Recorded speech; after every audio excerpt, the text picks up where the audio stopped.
Council meeting Tuesday, June 27th, 2023. Invite Mr. Lord to set revocation and And Father, it's with thanksgiving again we can reach somebody greater than ourselves.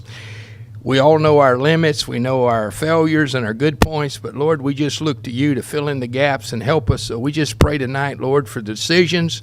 Lord, we do thank you for Mr. Dude, and we particularly pray for his family in the future, Lord God, that you would place him in that place that would bring fullness to him and your family for what you have for him. And Lord, just open up for the new service to come in, our new city manager, Lord. We thank you for Sal filling in, and particularly pray for him and the offices as they come together to fill in this transition. And now we just pray for tonight, Lord.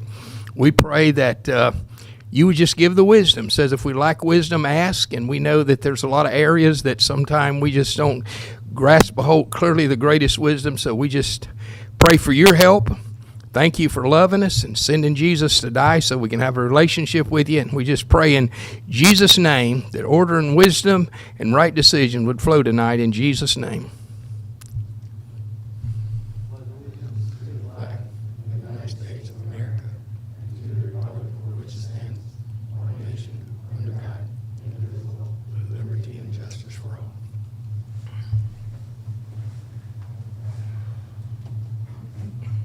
Clerk, take roll. Mayor John Eric Cooper. Here. Vice Mayor Todd McClary. Here. Councilman Tom Kinsella. Here. Councilwoman Linda Rodriguez. Here. Councilman Bill Colombo. Here. City Attorney Nancy Meyer. Here. City Manager John Duke. Here. First order of business is approve our council minutes from the last meeting. For the motion. Motion to approve council minutes. Motion second. All in favor, signify by saying aye. Aye. Opposed? Motion carries. I'd like to open up the comments from the general public. I have Leonard Lord first signed up. Welcome.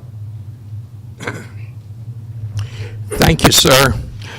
First of all, I want to thank code enforcement and also the opportunity to serve the Holiday Trailer Park over on Limit Drive. We were able, through the help of the fire department and police department, to give out some gifts and volunteer way.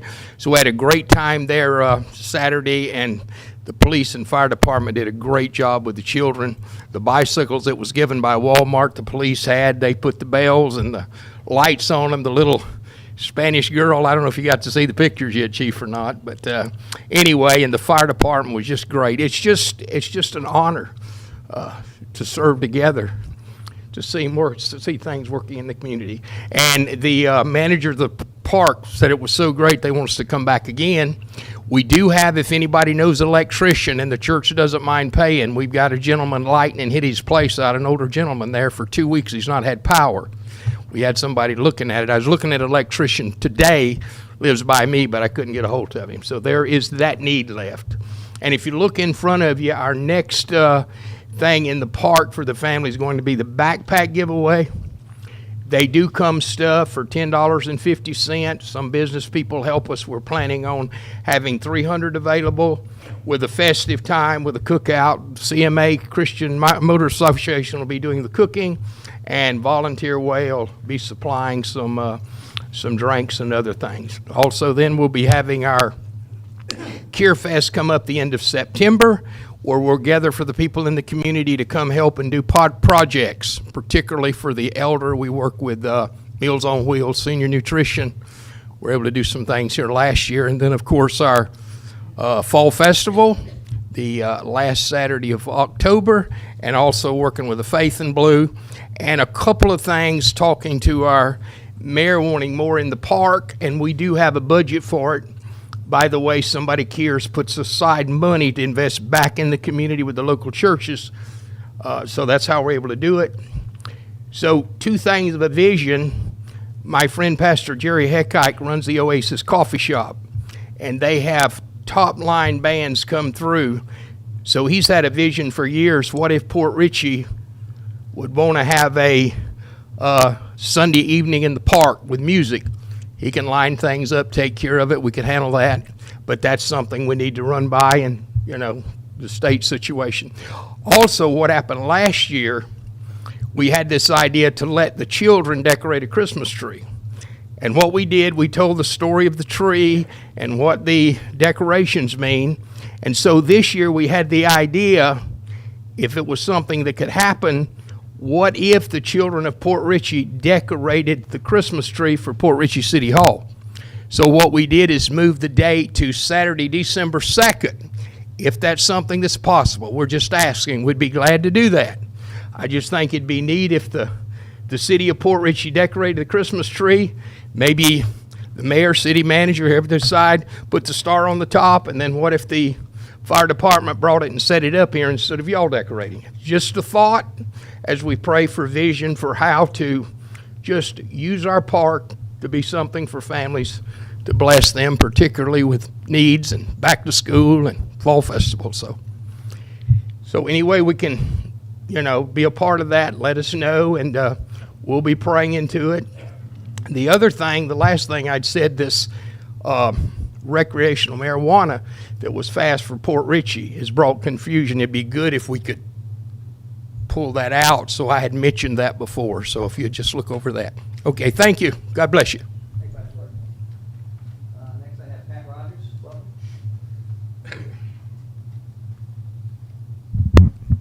Pat Rogers, 4838 Sunset Boulevard. I just want to say Public Works is at it again. I was out trimming palm trees, and they came by and picked everything up. Those guys do a great job. So we need them to know how much we appreciate it.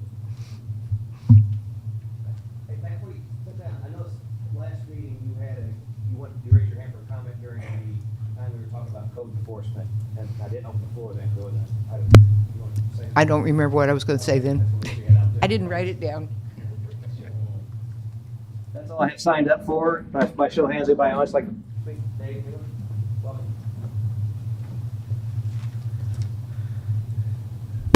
Dave Mueller, 5439 Blue Point Drive. Got a couple items that I want to bring to your attention. Effective 7/1 through 8/6, scallop season begins. That's going to be a lot of people on the water. They've extended the time frame to 6 weeks instead of 10 days. So the waterfront is going to be busy. Just keep that in mind. I also noted that the gate at Brasher Park has been repaired. Thank you. Also noting at Olsner Park, I noticed that the gazebo has been removed, and that was a good thing. But I was looking at the beach there, and it appears that with very little effort, a couple yards of sand, we could facilitate a little beach area there. There is already one, but a little bit of sand goes a long way, and it might improve the whole feel and vibe down there. Just a thought. Also, I noticed that all the playground equipment at the three that I'm aware of, there's two at Waterfront and one at Brasher. May want to look at looking at getting shade sails for that area to try to keep that sun off the kids. I know little ones are young and their skin tends to burn real easy. Also, if anybody's ever been down to Newport Richey, their playground area has a rubber pad rather than the mulch. I think that would be a more sanitary approach and probably a little safer because they've got some, cushioning rather than just falling in the mulch. And one other thought or item that I noted, a lot of the second tier playground equipment has missing safety rails where there'd be a slide in the 2-foot center section, but on either side of that slide there is a rail that's missing. In other playground equipment I've seen where they have a safety rail there. So that you might want to give some consideration to having somebody make an assessment there and minimize your risk of loss there with potential lawsuit. Thank you. Thanks, Dave. Anyone else? Devin, Devin Aaron, 5414 Bay Boulevard. I really came today because of the comments from the last meeting about dredging. You know, John won the, mayorship, to get everybody on board here. And he brought it up. He's trying to do the right thing. Dredging's been a thing for 40 years, okay? Ms. Rodriguez, I know you said, you haven't heard dredging come up for the last 5 years or something like that. Yeah, it's a thing, and, there's people that bought houses for $500,000 on the water, okay? If you guys don't get it together, there'll be a regime change, period, end of story. Pasco County has so much money behind them now because they're getting so big that they'll swallow us up. And there's so many good people who work for the city, for us, and they're great people. They don't deserve that. They need to be taken care of as well, which means you have to take care of the citizens' problems. If you take a piece of property, as far as equity goes, because Bill Colombo brought up the point that, who's going to want to pay this? I get it. It's expensive. How do you force this on somebody? You make really good points, by the way, and I get it. But you take a $500,000, $500,000 house, you dredge the canal, you stick a 30-foot boat in there. Guess what? It's worth $600,000, $700,000. I grew up in Gulf Harbors as a kid, playing around on boats. If you look on the North Channel, okay, to get out with a big boat, because that's where all the big boats are, there's no houses for sale, and all of them go for an exorbitant amount of money. We have such a beautiful community here, and there's so much money pushing in. And I know everybody kicks the can down the road, and says, oh, well, we can't do it, or whatever it might be. But at least give John the benefit of the doubt and talk to the guy, and if he needs somebody from the city to look into something, Sal to look into something. We got great people here. We have great resources. You guys are great people. But to shoot this down, and I know we've been working on it forever. I get that. You guys have been working on this before I was born, okay? But we're not at the end of history here, and the thing we hate about the government is they just kick the can down the road for the last 60 years, it seems like. You know what I mean? So it's like, let's do something productive. If whether John Dute's here or not, and we get a new guy, great guy, by the way, means well, but he's from Kansas. He's not a boat guy. You know what I mean? It's like, so whoever we get as the new city manager, let's make sure he's somebody who understands the water. Like, we got some guy from Madeira or something like that who was a city manager down there. Another thing, too, I got a seawall that Mr. Alexander knows all about, and he's been out to my property. By the way, great guy, Mr. Alexander, doing a hell of a job. Him and Mike Singleton, or Jeff Singleton, rather, running around all day long, doing this, doing that, doing a great job. But if we don't have some kind of a code or ordinance pertaining to seawalls, all this fill material that everybody does, I just had my seawall done, okay? What happens when a seawall fails is all the fill material ends up in the canal. Then we gotta pay as taxpayers to dredge it out. It makes no sense. We need solid rules and regulations on all these things. And by the way, this isn't new. We're not breaking new ground. There's thousands of waterfront communities all over the U.S., Florida. They have these things in place. If a structure is leaning, or it's cracked, or it's blowing material out into the thing or runoff, that's not okay. The difference between the difference between us and Dade City or Zephyr Hills is we have waterfront property, and people are spending huge money. And by the way, they're not dredging and filling anymore. So it's either you get it together or something will happen. And there's a lot of people who want to see stuff happen, but at least give John the benefit of the doubt. Work with the guy, I know you guys all mean well. It's really hard. I talked to Chris Leeds today. He goes, there's no way it's going to happen. But it's something really important, and I'm a huge advocate for it. I'm in the marine industry, obviously. I own a piece of property on the water, but at least work with us, or else we'll have a regime change. That's all. It's real cheap to get votes. You know what I mean? So it's like, let's do something. Let's make something happen. Anyways, thank you. Sorry. So anybody else like to speak?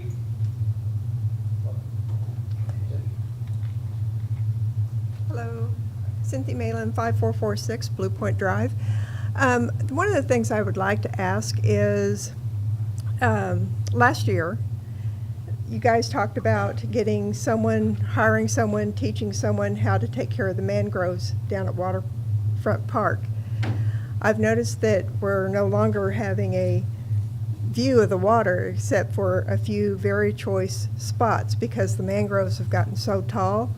I know that it's really an exorbitant amount of money to get someone to come in to do it, and I know that they had talked about eventually maybe getting someone, hiring them and getting them certified to trim those back.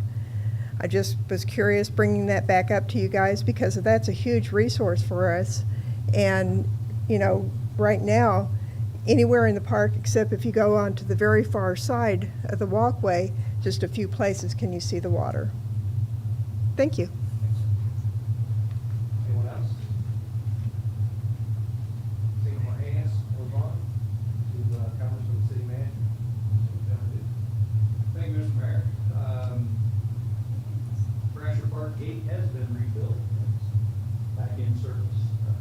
Appreciate you guys getting that taken care of. CRA audit, performance review continues. The auditors were in our office today. Quite a bit of back and forth. They need clarification on things that are in our policies, how we're implementing their recommendations. So that performance review is going well. They did give us a very tentative timeline. They expect to complete their work by late July. A final draft report back to the city September, October-ish. She said her boss said fall, so to her that's September, October. So once they've completed their work and it's been signed off in Tallahassee, then it comes back to us as a draft report. We'll have an opportunity to respond to that report and then it's finalized. So Interestingly enough, we're all nervous about it. We want to do the right thing. We want to get through the audit and make sure we're meeting all the recommendations. She and her colleague told us that coming to Port Richey is like taking a vacation. That's nice.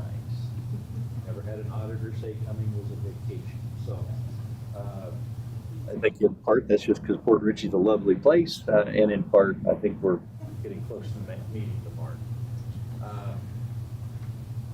Waterfront Park prep continues. The park is closed through the fireworks event, which for the record is Monday the 3rd.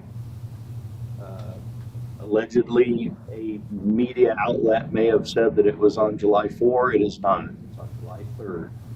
So if you want to see our fireworks, July 3rd, not the 4th. We'll have a fireworks operations walkthrough on Friday morning. PD, fire, public works, utilities, and anybody else that Sal and I think needs to be involved. So we'll go out to the park, kind of figure out where we're going to set up vendors, where parking is going to take place, and how that operation will work. We've been having countdown meetings over the last several months to make sure we're prepared. Should be a bigger event than it was last year. So I'd say I'm looking forward to that. I'll watch from afar. Weather Lane is now open through to River Gulf Drive. There were some public safety concerns. The neighbors along that street had concerns about PD, fire, delivery vehicles, ambulances being able to get in and out. So Weber is now through from Grand up to River Gulf Drive. It's one way west and then north now. We can continue to work on budget development. We're awaiting some revenue numbers. Once those numbers come in, we'll be able to move forward and start having conversations with you all about what the budget is going to look like. We've completed some preparatory repair work in anticipation of the Reclamite project taking off. There were some streets that needed holes fixed and potholes and cracks and that kind of thing. So we had a contractor complete that and anticipate having the Reclamite contractor in very soon. We're still working out the details of that, but we wanted to get those repairs done so that the Reclamite actually has something to stick to in those few places that needed repair work. The salary survey work continues. Staff's continuing to work with the contractor. We expect a presentation from that contractor in August. Public Works has been working with a vendor to trim palm trees. They've been in Waterfront Park, around City Hall, Grand Boulevard, US 19. Stormwater maintenance stormwater system maintenance has been completed. Really appreciate the guys working on that in anticipation of the stormwater season, which is upon us. They've also completed the MS4 quarterly reporting that goes to DEP. Anytime we do anything to our stormwater system, it has to be recorded. That goes in the quarterly report, so that report has been submitted. Mr. Licari is still working with Banzinger and Associates. There's been some documentation that Mr. Banzinger needed. I know he's been in contact with you for interviews, so that work continues. Sal and I have been, I won't say working hand in hand, but working really close as we prepare for him to take on interim duties. I appreciate his willingness to kind of tag along and still wearing two hats. So appreciate that effort. Richie's still working with Advanced Engineering to get the bid packet finalized and the scope finalized for the water main replacement. So that project is moving forward. Just to let y'all know, Pam Lynch, our grant manager, is going to be out for a while. She had knee replacement, so she's recovering at home. And so you won't see her in meetings for a week or two. And we're sending work home to her. We had George set her up with an office at her house, so we're going to make her keep working, but she's not going to come to the office to do that. Staff is working with Pasco County to put together a piggyback option for mill and overlay street repair. That's part of the street maintenance project that we've talked about, so we're working on that contract option. The county does mill and overlay all the time, and they've got contracts that have already been processed, so we're going to find an opportunity to utilize that. I will be out of the office Wednesday and Thursday, my last 2 days of vacation, so Sal has my phone number if you really need to get a hold of me, but Thursday, Friday, Saturday, I'll be packing. Finally, I wanted to, again, thank the city of Port Richey for the opportunity to serve. It has been a pleasure. Port Richey has not only been good to me professionally, but has been very good to my family, and I truly appreciate that. It's always a little unnerving to come to a new place. Who knows? You may not know anything about boats or water. I don't know. We do have boats and water in Kansas, just not as much. So. Unfortunately, we don't have corn. Not much corn, not much wheat here. I've noticed that. There are some cattle. But it has been good for me and my family, and I truly appreciate that. We have, the staff here, have accomplished some pretty amazing things. We've gone through some pretty tough times. We buried 3 of our colleagues in the first 6 months I was here. That was really a hard time for the people who work here. We were friends, we were colleagues. That's not something that you plan for. And people not only carried that burden, but kept doing the job that they needed to do. There's things that happen every day in City Hall that staff just takes care of. It never makes it to your level. And they do it professionally, they do it politely, they do it efficiently. Across the board, they are very good at their jobs. They're very dedicated to their jobs and to the city of Port Richey. I always appreciate when people come to the podium and say thanks. They're just doing their job. But people notice, and I really appreciate that. So I have 4 more days on the clock. I got my my ticket to DC, so it's, told my wife this afternoon, it's real, right? So you have a ticket to Dade City, is that the person I was talking to said, are you going to fly out of Newport Richey? That's what's on your orders. I said, Newport Richey International Airport does not fly to DC. So I'll drive to Tampa. That was a big letdown. We failed to do the international airport. Yeah, we'll keep working on that. You've got good people. I'm leaving a good team, and they do good work for all 3,000 people who live here. And it's been a pleasure to serve with them. When things go well, they make me look good, but it's about 95% of the time it's people that don't get to sit up here in this glorious spot and get all the attention, but the people that work here do a great job, and I appreciate that. They've made me look a lot better than I actually am. So thank you to all of the employees, to 3,000 people that live here, and to the council. Some of you voted for me, all of you have supported me, and I appreciate that. Thank you. That's all I have, Mr. Mayor. I stand for your questions. Thank you, Bill. Yeah, thank you, Mr. Duke. And I'll be the first to say, I appreciate your service to City of Port Richey. You've done an outstanding job. We're gonna miss you and wish you nothing but success in your further endeavors. Thank you. So, with that, I'll turn it over to the council and mayor for comments. Let's start with Councilman Colombo first. I'm gonna keep it quick because we got a pretty packed book of stuff and some pretty serious stuff to deal with here. I just wanted to make clear to the statement that you brought up, I am not, nor have I ever been anti-dredging. Flat out so. I've spent thousands of hours, many, many meetings, workshops, and, Is it like burnout or something? I'm sorry? Is it burnout? No, it's not burnout. It's just simply telling you that I am not against dredging. There's a thought out there that I am against dredging. I am not. If I see a clear path forward, I'm perfectly willing to go that direction. So I just want to make that clear. I know that seems to be, there's a group of people out there that have been saying that about me for years. And all I can say is, again, I voted yes on spending many, many thousands of dollars on permitting, on dredging, on engineering, on every phase of the project. I've never stood in the way of dredging. It's just when it got to a point where there was no money, it just stopped, okay?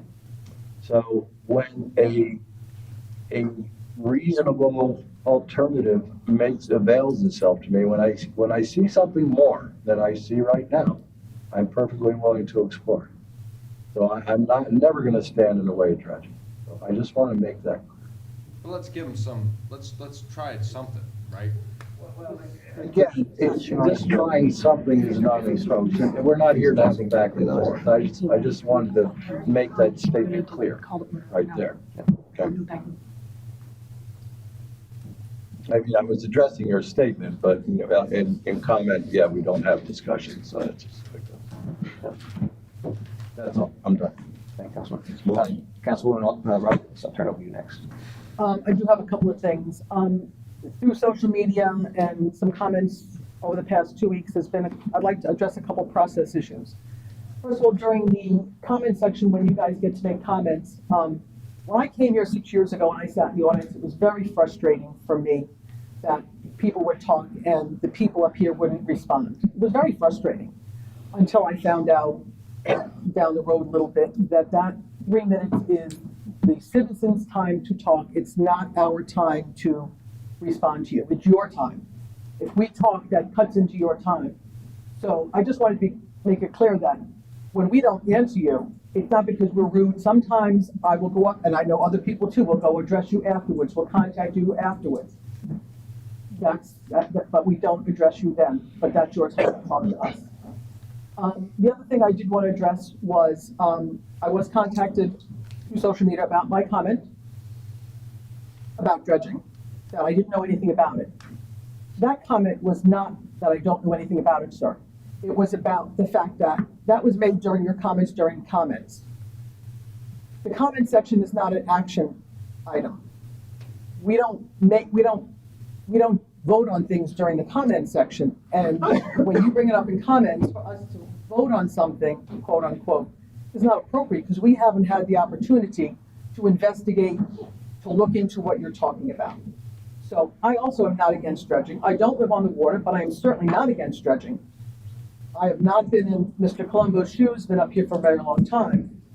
But that comment was not that I was against dredging. It was, we need to have proper notice so that we can have an educated, informed decision between everybody. We are here for all 3,000 residents, not for me, not for any individual person. We're here for everybody. So any important decision, I would appreciate it if it got put on the agenda through the city manager. This is a city manager form of government. We don't run the city. The city manager runs the city. We are the board of directors. The city manager is the CEO. We tell him what to do, and then he does it. These people here don't report to us. We don't discipline them. That's the city manager's responsibility.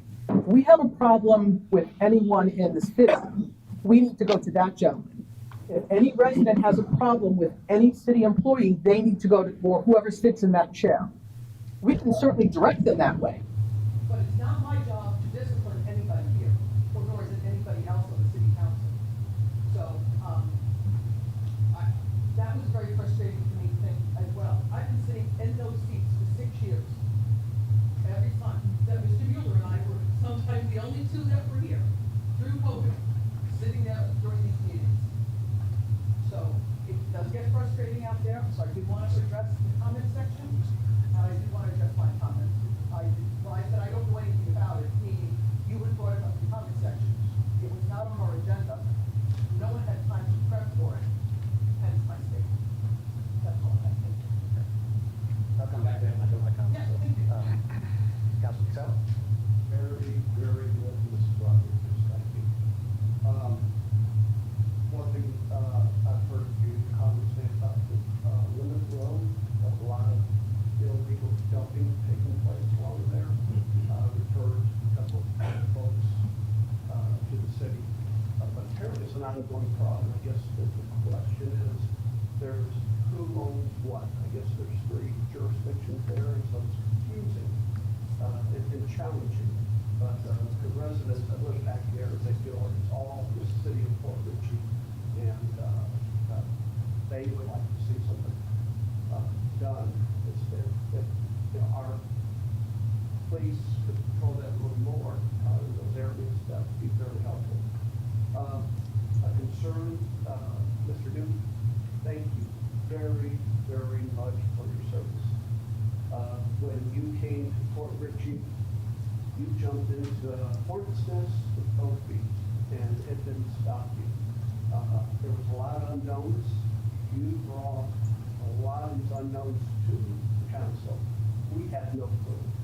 And you worked those things out. You kept us together, and you kept pushing forward, and I truly appreciate that. You're going to be missed. My only thing I ask is this transition. I hope that Sal will be able, if he needs a little help, if he has the ability to communicate with you with a few questions, that's the one piece I hope that you'll be able to have. But again, thank you very, very much for what you've done for our city. So if I could respond to both of those. Your concern about Limit Drive is shared by staff. We're aware of it. And both PE and Public Works are, I'm not going to tell you everything we're doing because we want to find out who's doing the dumping. And it is a challenge for 3 jurisdictions because on Limit Drive, part of it is City of Port Ritchie. Part of it is City of Newport Ritchie, and part of it is Pasco County. So depending on where you are on Limit and which side of the road you're dumping on, we're doing anything illegal. But we are aware of it at the staff level, and we're working on hopefully some ways to mitigate that. I'll leave the details for after we've made some progress. Thank you. Sal has my personal cell phone number, my personal email address, and he and I have talked about what happens when he's in this chair and I'm not. So I am happy to support in any way I can, and he knows that. I have no doubt that he'll call me and will, whatever I can do to help.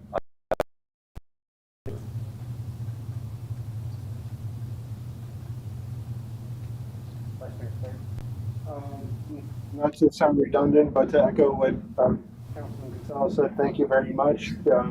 You were not handed a good hand, and you made Port Ritchie better than when you started. So that's all you can ask. Thank you. So we thank you for your service. It's not too late. You have until Friday. You can, say, cut the whole thing, and we'll welcome you back. But if not, good luck to you, and we appreciate your service. Thank you. Moving on to the dredging, I'll voice my comments in a proper agenda item. I just want to make sure when the citizens of Fort Ritchie decide and voice their opinion, they have all of the information available to them to make an educated decision one way or the other. I think even at last week's meeting, I did some further research, and even some things said, and through no fault of anybody's, were inaccurate that led some comments on social media that are furthermore inaccurate. So I think when we come to dredging and have that discussion, let's put all of the information out on the table and all make educated decisions from that point forward. Going with what's on social media or off the cuff comments lead to dangerous progressions. So that's all I ask of everybody. Other than that, I'm not going to speak about any more dredging until it's an agenda. The last item I had is regarding Reclamite. I know the contractor's getting started. I know we had, when we were having these initial discussions, they would go around and put out some flyers. I presume that we're going to be putting like the areas they're going to do on the website or something like that, so people know that this big truck spraying pink stuff all over their streets is exactly this, and this is what days they're going to be going through and doing that sort of thing. Is that the idea? Let me defer to Sal, because Yeah, once we have a solid appointment time and date, all of that will be taken care of. And we'll give them like a week's notice or something? Yeah, they do a lot of notification themselves while they're on site and prior, and then of course, we'll assist them on the website, Facebook, and like what areas they're gonna be in and do that. We've already talked about that coordinating, and they're ready to deploy. Can I ask one question? Sure, absolutely. Councilor, do you have a list of the things that you need for the backpack giveaway? Is there some way that we could get a list of that, or? I'm sorry. You're fine, absolutely fine. Is it all right to answer that, or? Sure, absolutely. Yeah. Somebody Kears orders, and so they orders all of it in bulk, and then we put it together. Oh, okay. So, yeah, pencils So and no donations or anything you're looking for? Well, what we're looking is those that want to sponsor, we have to buy them. All we need is, say you wanted to buy 5 backpacks. Well, Okay. 5 times 10, they're $10.50 a piece. Okay. We as the church are taking the responsibility to purchase 150 of them. Good news, 150. So whoever puts resources back in the community. So business people have helped, and when they do that, we'll put cards. If they sponsor, we'll put their business cards in. And I can answer any of that you want. I appreciate it. Thank you. And I'll be giving you more details. Okay. Thank you. Thank you. I apologize. No problem. So let me start, I guess, addressing the comments. So I'm accountable to people, just like you're accountable to people. Every one of us up here is accountable. And those people contact us, they vote for us, they expect us to push their initiative forward. At the end of the day, that's what we're here for. And so it's difficult in our city manager's type of government, and actually with the city manager controlling the agenda, to necessarily talk about all the things that the citizens want to talk about. And so I have used my comments, and maybe I can adjust this going forward with it, but I've used my comments to help get some of those issues that I've been made aware of to the council. There's another way I could do that. By charter, I can call a special meeting, and I make the agenda for that, and we can talk about it then. I don't want to inconvenience the council, pay the attorney to come out again. So I bring it up in comments, and my hope is that it's relatively brief, and that we could possibly get it on an agenda and have a real solid, constructive discussion about it. So when I bring these things up in the comments, it's not necessarily, it's more of seed planting, if you will, so that we can decide if we want to talk about that or not, or maybe we just shut it down right there and just don't go forward like some things have. And some things have got onto the agenda and we've talked about them. And so that's the purpose when I go through my comments, to bring those things on there, because I don't have direct access to the agenda, only through the body of this council. And so there are things that I want to talk about, just as there are probably things you want to talk about, and when you get those on the agenda. And I hope that when we review our charter, that we look at that particular aspect of it and talk about possibly changing that to give us more direct access to the agenda. That being said, you know, I'm trying to not inconvenience the rest of the council by calling special meetings, talk about stuff. I don't want to do that unless it's absolutely necessary. Going forward, on the dredging, and maybe I was misunderstood last time, I've been working with the county because they have a program. I think Bill kind of said, if something comes up, it may be a good path forward. I see that as a good path forward. And so I'm trying to get as much information gathered as possible so that we can look at that collectively on a future action item and see if that's something we want to do. The next steps to get to that point is information gathering. And that's why I requested that we could engage staff to basically talk to the county to get them the information. Because what they need to do is they need to look at, you know, our map of the city, figure out what canals we want to have in play. Of course, all that work's pretty much has been done in the past. We've had engineering studies done and whatnot. So most of that work's done. We just need to share it with the county so they can, you know, put it through their algorithms and see how it would work or whatever. And it's time that they have some information together. They're actually going to come here at our request and give a presentation and lay all that out, and then we can talk about it and make a decision if that's something we want to do or not. You know, we run ourselves, we want them to run it, we not do anything. So this is really just trying to get to the point where we can actually have an educated conversation about it. And that's all I'm trying to do. That being said, based on y'all's comments last council meeting, and obviously the city manager turnover and things, I don't have to, as a staff, I think you mentioned hurricane season, I'll say staff is busy. I don't have a problem taking that on myself. And so what I've decided to do is I've reached out to Sal and John to get me all the information the city has on dredging. I'll meet with the county, I'll share the information. I can even run some of the numbers to help them. What if they need our staff to do? I can fill that role, get to that point, get them the information they need, so we get to the point where they can come in and have a discussion, and then I'll say, body, we can change any of that. I would be basically facilitating getting them to the point where they can give a presentation and come up with some kind of number that we can talk about. I'll say, anything tweet, I would basically my approach would be the city as a whole, every canal, every waterway within the scope. That's what they go on, and then later when we talk about it, maybe we take Gage Street out. Maybe we take the river out. All that can be something that's done later.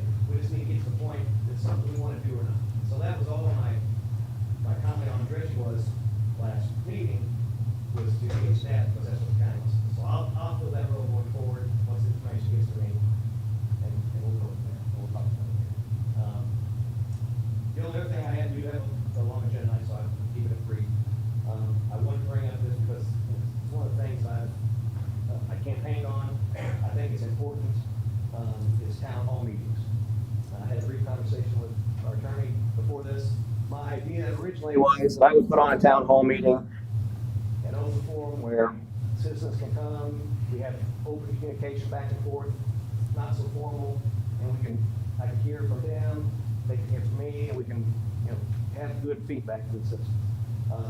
I would really like to see if that could be something we can do as a council. You guys participate as well. Again, it's something I just want to toss out there. I don't know if you're interested or not. If you're interested, there's obviously sunshine laws and stuff that need to be considered, and Nancy can look into that.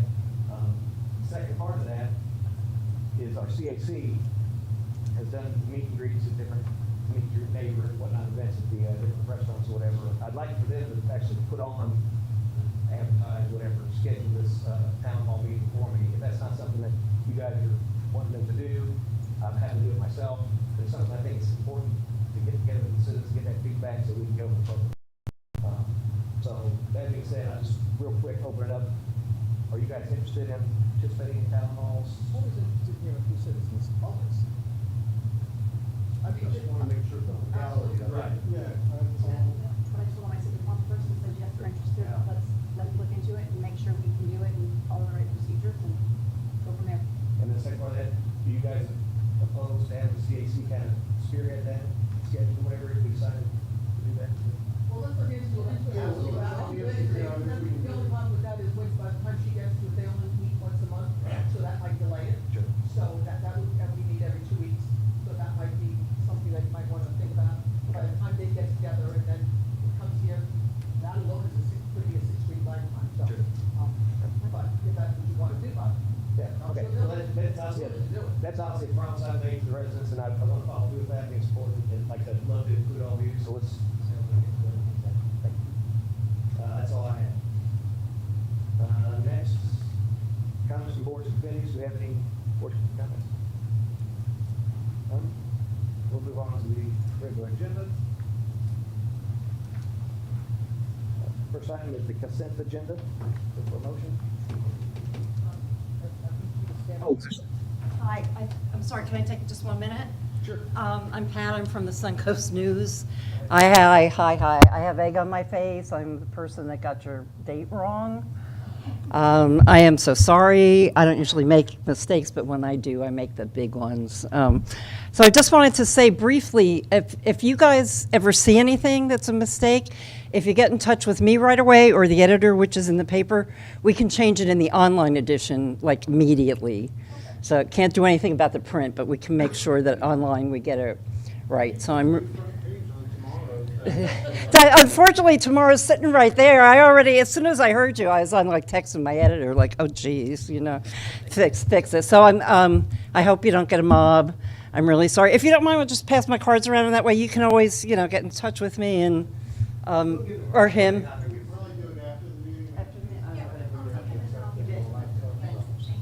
Okay, that's it.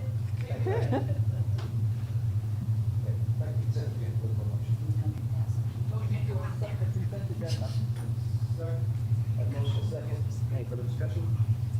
Anybody from the next speak about the consent agenda? Seeing no hands, we'll put the vote. All in favor, signify by saying aye. Aye. Opposed? Motion carries. Next item of business is the water sewer rate study presentation. I'll pass that to Mr. Duke for introduction. Thank you, Mr. Mayor. This body requested a water sewer rate study. Stantec has been working diligently on that.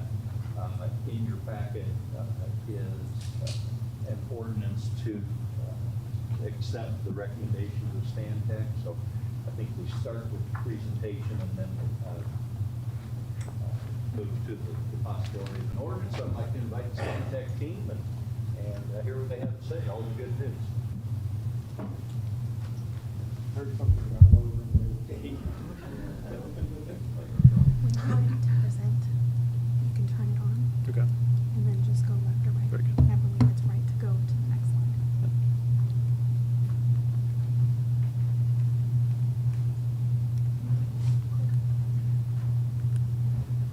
All right. Good evening, Mayor and Council. It's good to be with you again. As the city manager introduced, I'm Jeff Dykstra with Stantec. I had the privilege of managing our project, which is the water and sewer rate study for the city. And I'm just privileged to be here tonight, present the results to you.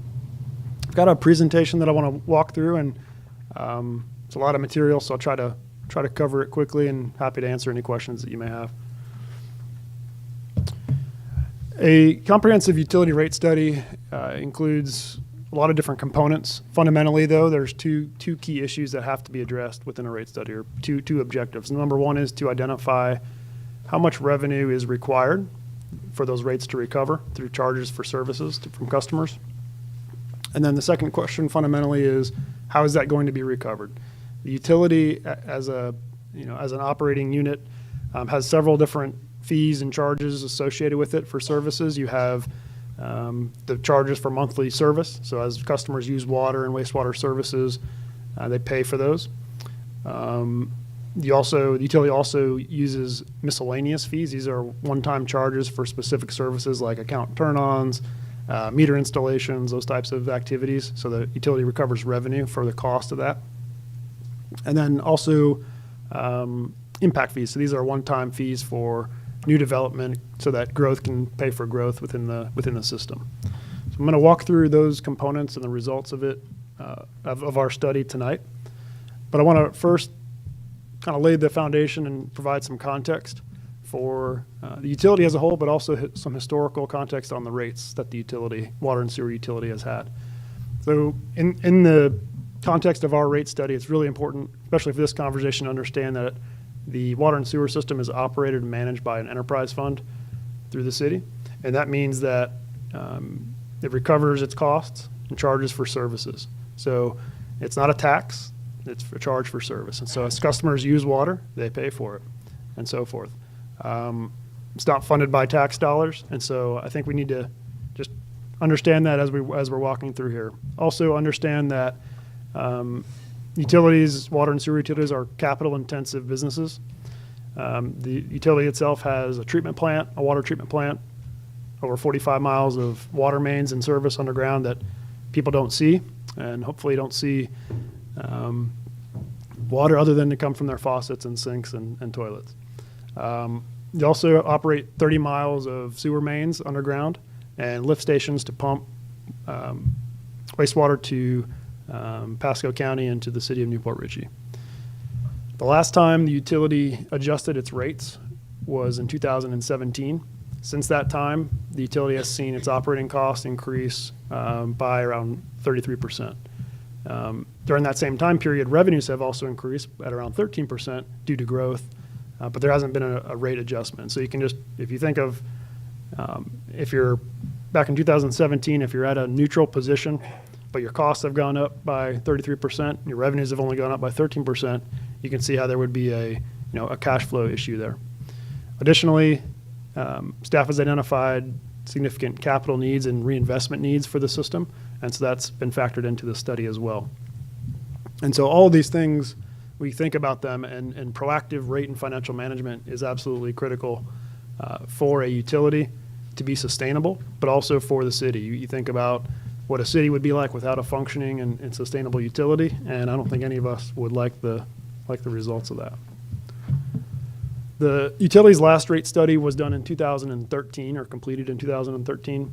That study identified a plan of initial plan of 5-year rate adjustments, as well as some structural modifications to the rates, and also identified in a 10-year plan that rates should continue to increase at 3.75% for the last 5 years.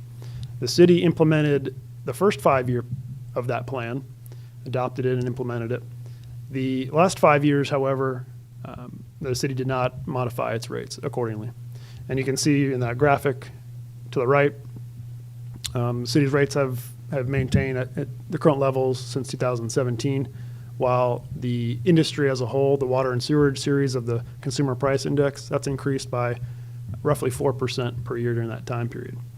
And so you can just see the separation of, again, how your revenues have kind of maintained while costs have continued to go up through the industry. When we performed this rate study, we tried to highlight here just what several of the key funding drivers were.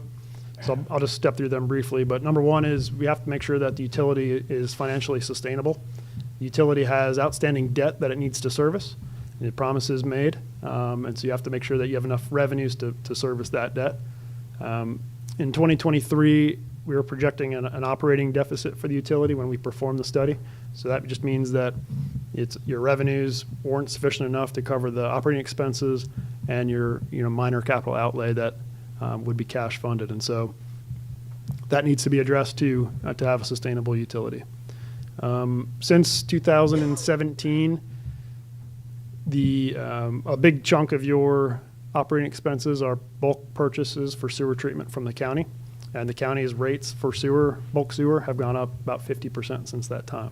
And so you're paying about 50% more per 1,000 gallons than what you were back then. And so you have to pass that cost on to your customers in order to maintain your financial viability. In their most recent rate study, they're in a current multi-year plan where those rates are going to continue to go up at 3.5%. Additionally, utilities is not immune to what we see in terms of current inflation. Since 2017, the water distribution and wastewater services have increased pretty dramatically for the utility. Those are for things like personnel, group insurance, repair and maintenance type cost. All those things have increased for the utility. So that's an issue that we're dealing with when we evaluated for this study. And then finally, as a capital intensive business, you're really reliant on the assets you have in service, and so you have to reinvest in them. Luckily, when we talk about assets. A lot of them are long-term assets with long useful lives. Pipe in the ground lasts typically a long time. But as the systems age, they have to be reinvested in and replaced and lined and addressed. And so we've got a capital reinvestment plan built into the 10-year forecast of our study to address those issues.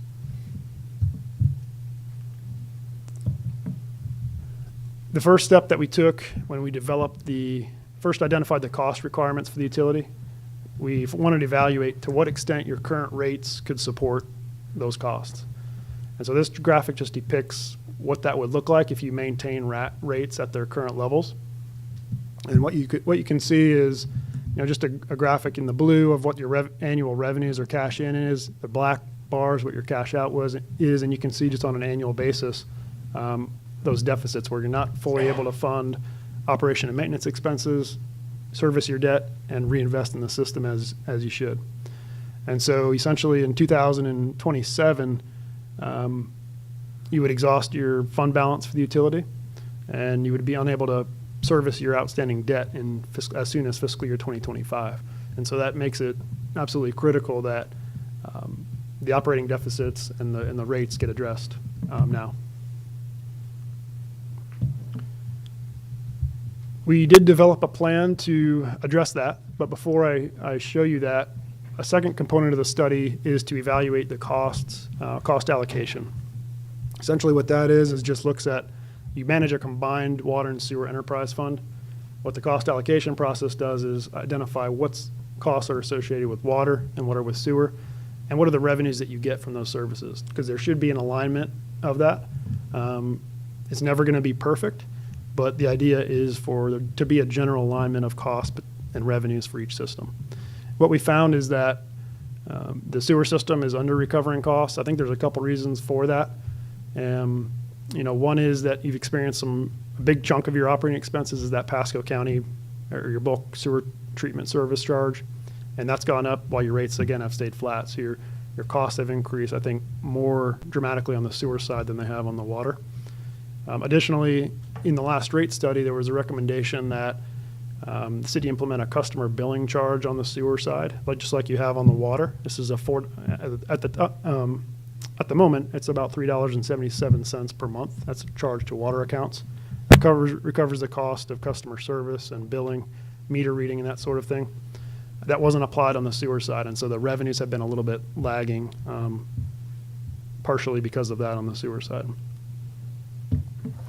It's important to look at that because that helps us inform what recommendations for future rates will be. We identified two options that corrected the fundamental deficiencies of your rates. And option one is, we call it a one-year correction. That's essentially you take a pretty hard hit in year one to address that. Not only the revenue sufficiency of the whole system, but also that cost of service inequity that we see. And so that would be a 3.5% annual increase on water rate revenues. In year one, it would be a 30% on sewer, followed by 3.5% thereafter.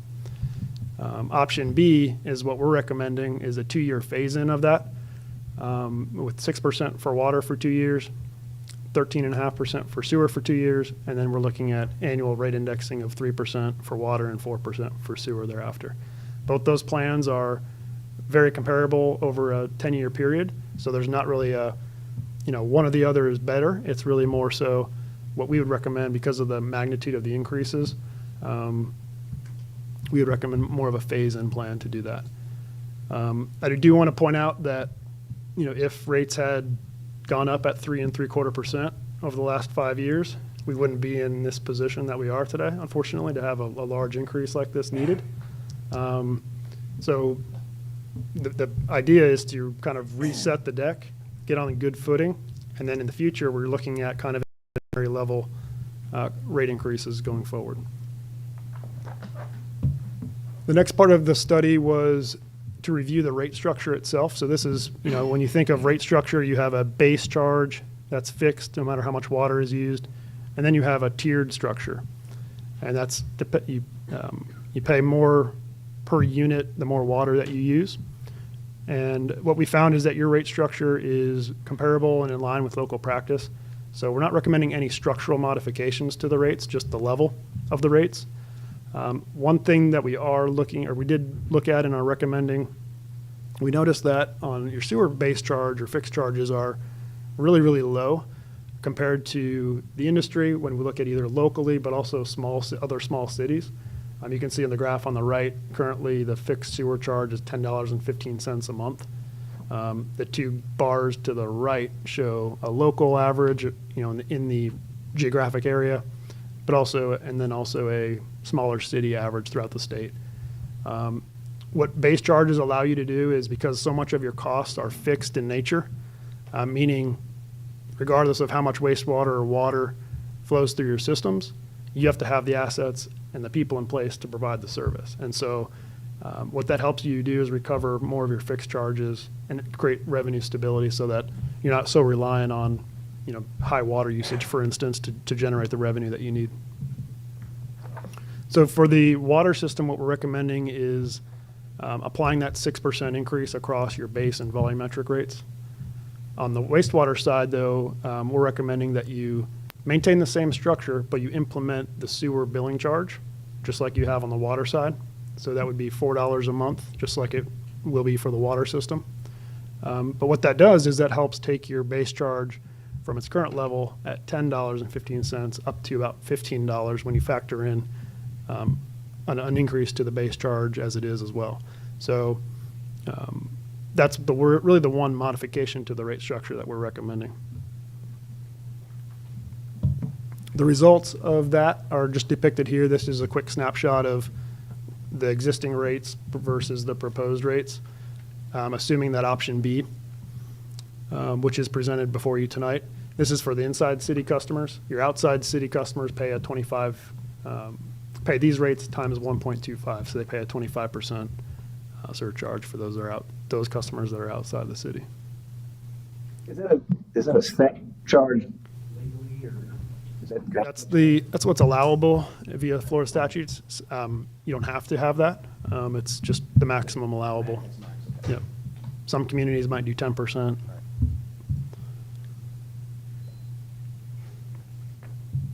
The impact of those proposed rates are depicted on the next couple of slides. The largest group of customers, if you will, is shown here. This is your inside city residential customers with a 3/4 inch or 5/8 inch meter. That's about 40% of your overall systems customers.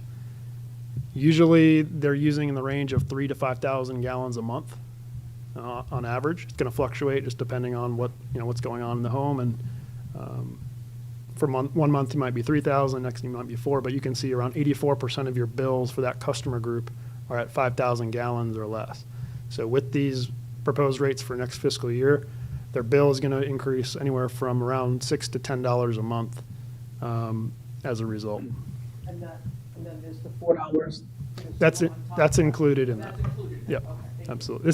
These show you the all-in. Okay, all inclusive. That's right. Okay, thank you. Just out of curiosity, I know last month I used 1,000 gallons of water and I paid more than $30.46. Why is that? That's water and sewer inside city. There may be other items on your bill I'm not sure about. 1,000 gallons of water. Are there other services, though? Right, well, I have my meter turned on and off twice a week. No, there's no other services. No, it was just a straight bill for 1,000 gallons of water. I think it was $37 bucks. So it's a stormwater fee. Yeah, this doesn't include stormwater. Okay, that'll be it, sorry.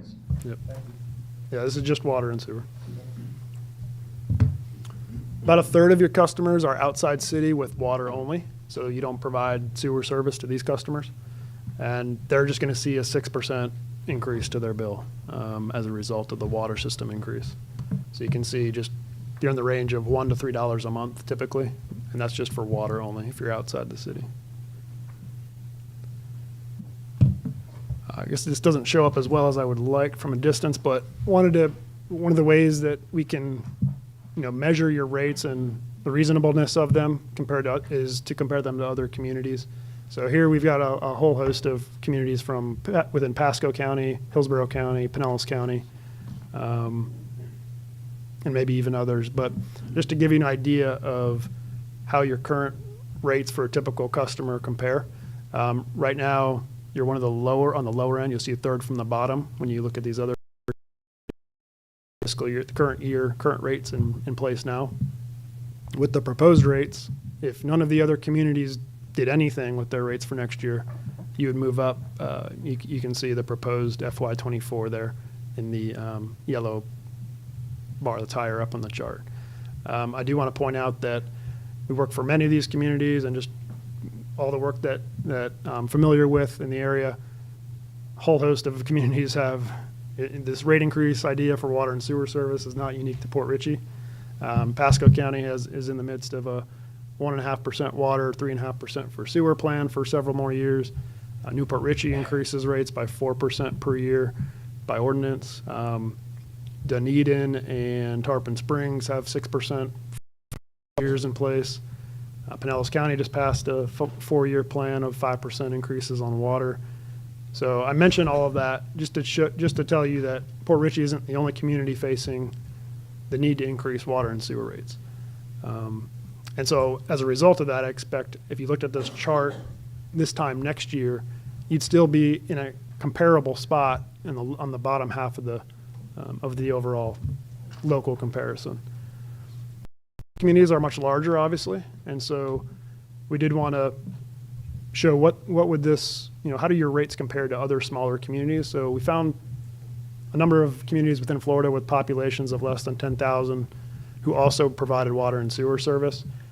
Just looking at this list, you're currently at the very bottom, and with the proposed rates, the average bill is going to be, still kind of in that middle. Again, that assumes that's in current rates, so that assumes no increases to these other communities, which as I just mentioned, is expected. The next part of our study was to evaluate the miscellaneous fees. These are the account turn on, the one-time charges that a specific customer requests or requires. It's important to have these fees because if you didn't recover these costs from the customers, your ratepayers would be effectively subsidizing them and covering the cost that you for you to provide that service. They make up a small percentage of overall revenues for the utility, about 4%.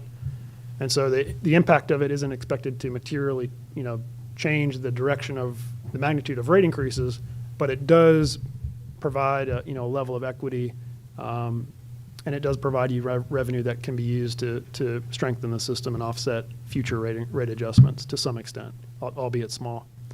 And you can see you've got roughly 15 or so current fees on the books, and you'll see the current and proposed off in that table off to the right. These are very much in line with what we see locally in terms of the industry, the proposed rates. Again, many of these have not been evaluated in 10 plus years. And again, it's important to look at this periodically. Staff also identified several new fees, which you'll see in the table as well. And these are fees that you're already providing these services, you're just not necessarily recouping the cost for. So that's why it's important to have a fee so that the customer that requests or requires that service is the one paying for it. And so you'll see those are really related to meter install charges and meter box replacements and so forth. Those are some of the new fees that staff has identified.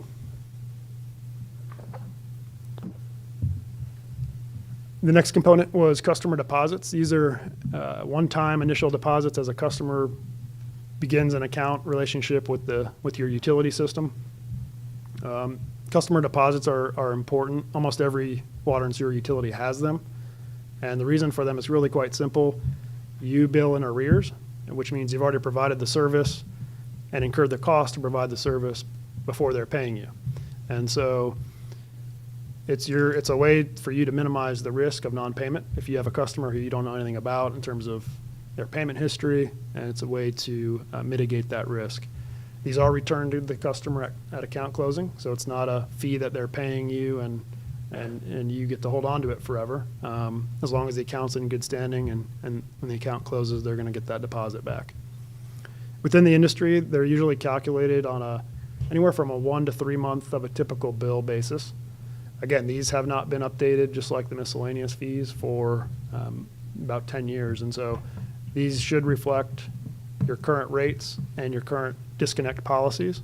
So we factored in working with staff, there's about a 60-day period, or 2 months, before there would be a disconnection. And that's kind of a rough ballpark for how we determine what the deposit would be. It's the charges during that time period is how these are calculated for the different types of customer. Let me ask you, of the other cities that you work with, how many of them have a deposit that essentially goes forever until they leave? In other words, like the electric company, phone company, whatever, Mhm. they hit you with a deposit after X number of years of paying your bills, you pay your deposit. Yeah, that's pretty common. A lot of times we see for residential, policy could be, 6 months of good payment, 1 year. I've seen up to 2 years, where particularly residential customers would get that deposit credited back during that time period. I'm looking at the deposit going from $50 to $120, and I'm looking at an account charge going from 55 to 70. So, Mhm. you're it's basically almost $200 just to open up an account, and you're not going to see that 120 potentially. I've been here for a long time, so Sure. paid my bill. Yep. Understood. Seems like we should have some sort of sunsetting of that. If somebody lives there for 2-3 years and they've always paid their bills, Yep. I would like to see that back. I mean, that could be addressed from a policy standpoint. Do we carry that as a liability on the back? What is that total number?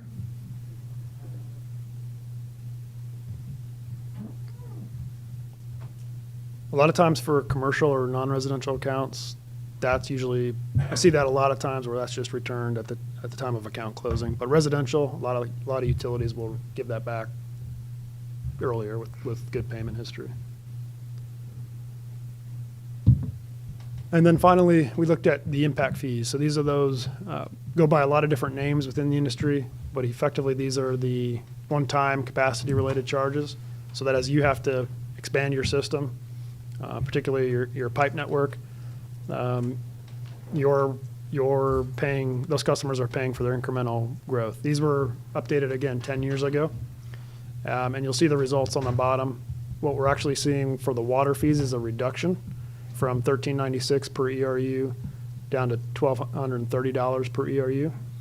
But on the wastewater side, an increase. And you'll see how that we're recommending to phase that in over 2 years. That's really because of the 2021 change to the Florida Impact Fee Act, state statute, that requires increases be phased in over a 2-year period if they're less than 25%. And so that's what you see depicted on the for the sewer impact fee there. When you compare that again to other local providers, you would pretty much maintain your position in the overall survey for impact fees with the water reduction, but an increase on the wastewater side. So those not quite offset, but be a slight increase when you combine the two.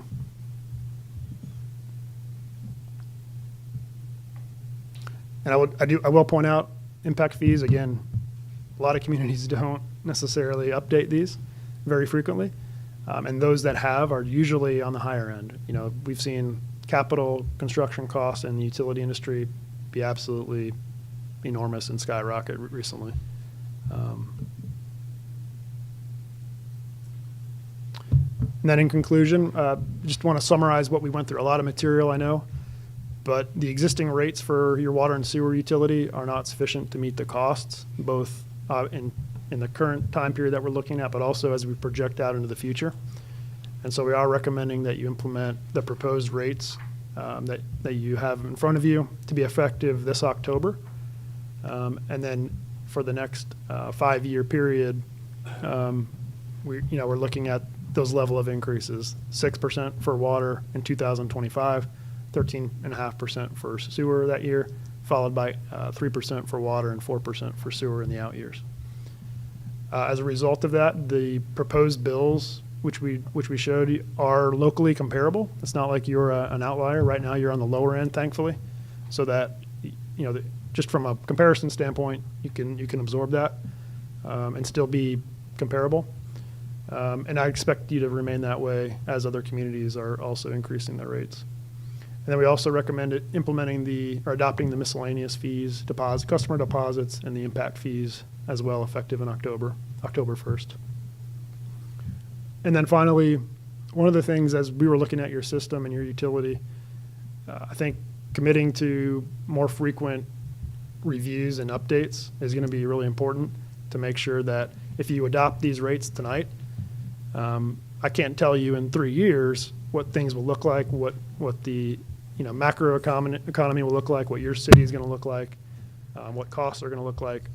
And so having that proactive financial management is going to help you avoid situations like tonight where you're considering such large increases.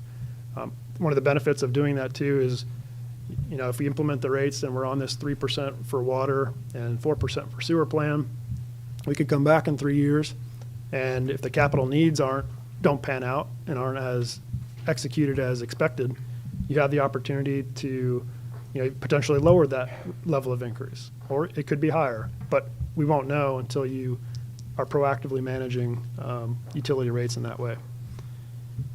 And so with that, I'll leave it to, I'll be able to accept any questions and discussion that you may have. Just to be clear, option B, which is what you're essentially recommending, and the monthly combined bill impacts, which is on page 24 on the agenda. That's based on that first year being higher than the other years, correct? I mean, that 13%, 6% is. Yeah, the bill impacts are showing the first year. The next year would be FY '25, and that would be applied again to those rates that you see here. Yep. And after that, it would. And then it would come down to the 3%, 4%, yep. I just want to be very clear that from the 1,000 gallons up to 10,000 gallons, the difference is from 626 on the 1,000 additional dollars per household. Or the most would be $15.95 per household, in addition to the existing water bill. So you do have customers that would use more than that? So, Well, yeah, of course, anything more than $10,000 would be, but Correct. Using this table that you have here, Mhm. from 1 to 10,000 gallons, the bill for 4,000 gallons, you say is the most common, the bill would go up $8.33 per month. That's correct. Including the $4 sewers fee. That's correct. I'm sorry, I know you said that before, I just. Yeah, no, it's a good point, and there's a column in there, the cumulative percentage of bills. What's interesting is residential customers at 10,000 gallons, 97% of residential bills are at that level or lower. So you do have some extremely high, users on a given month. But this graph captures. I like to take warm showers. Yeah. But then I think irrigation has something to do with that. it usually does, yes. Yep. Thank you. I have two questions, actually. Actually, two questions and a clarification. First, in this rate increase, you anticipated a capital improvement replacement of the existing utility system over a 10-year period, correct? So this will address some of the water issues that we have been seeing on Facebook.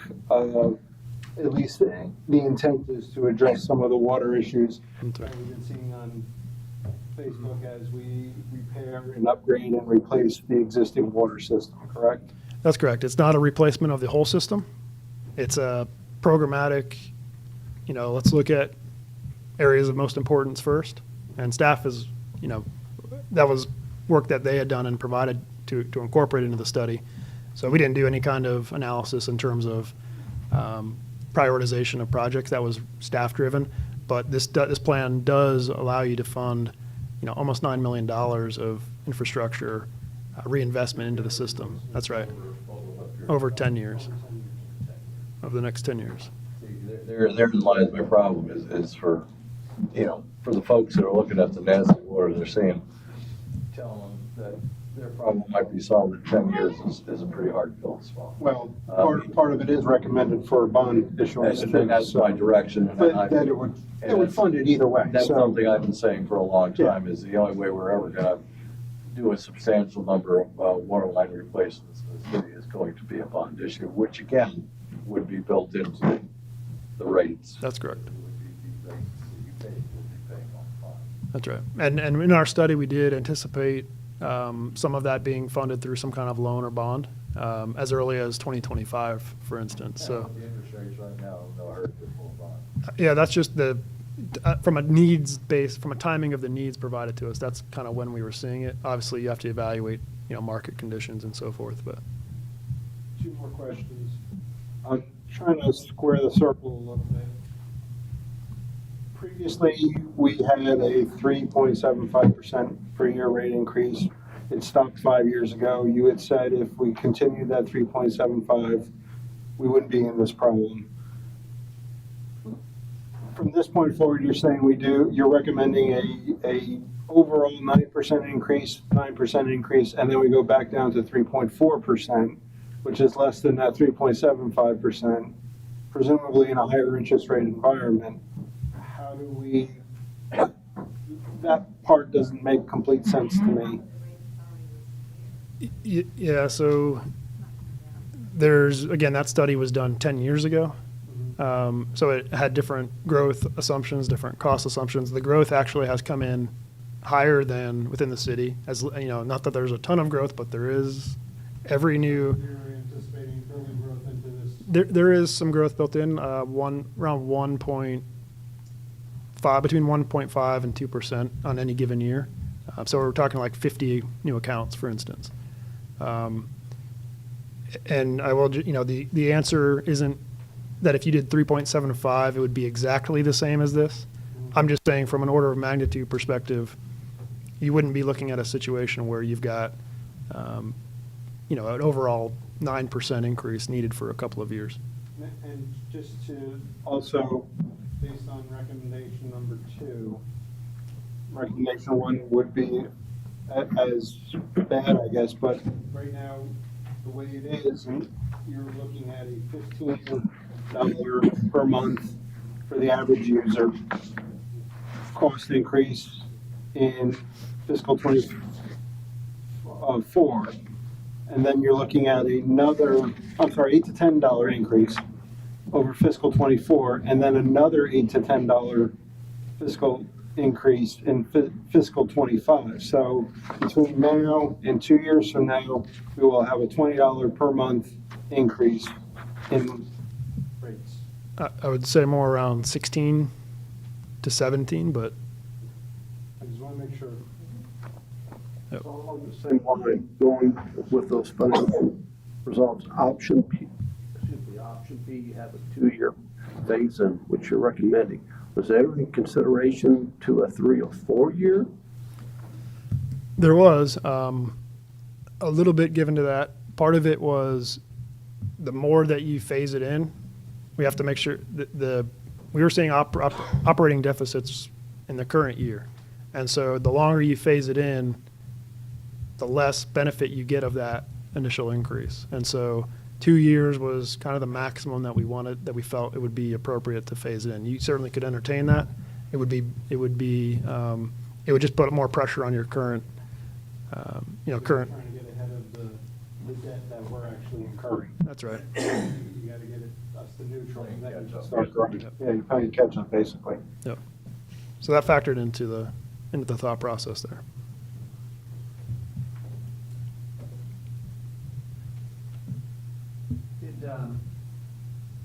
In your study, did you look at current operations and see if there was any opportunity to streamline anything or save costs anywhere that would avoid some of this? That wasn't really part of our scope specifically. I will just say, for what it's worth, working with many communities in the area and just throughout state of Florida and the industry, I didn't see anything kind of jump out at me as irregular or inappropriate necessarily from a cost perspective. A big chunk of your cost is a direct bulk agreement that you have for sewer treatment. And there's only, you can't really do much about that, other than modifying an interlocal agreement and so forth. But nothing really jumped out as being inefficient, or I think the biggest thing that we saw is, and we see it not just with the city, but with other utilities, is the need for capital reinvestment is there. It's how fast can you actually do the projects and get them done and make the improvements into the system. That's really the main challenge that we're seeing right now. And in addition to just increases in operating costs like chemicals and electricity. And then on the one slide where you had the local residential monthly bill comparison and several cities based on the 4,000 gallons, obviously we're low there, but Tampa and Dade City were below us on their rate structure. What would be, I guess, the main drive? Is it economies of scale that they're so big that they can charge lower? Not necessarily. A lot has to do with, they have different system configurations and setups, treatment. Significant amounts more than what we do now. But we still buy some. We still have an agreement to buy some. Now that was what I was getting to, the agreement, because obviously their rates are higher than ours. I guess we get a different rate than their residential customers get. So, otherwise we'd be selling at a loss, basically. Right. And that's a necessary component of our system. We've worked hard to push that number down, but there have been times where, we may buy a few thousand gallons now, and there were times where it was tens and tens of thousands of gallons. So the numbers have changed, but the agreement's still in place, and we still do. There's times we need to make adjustments to our system, and we buy water to supplement our own production.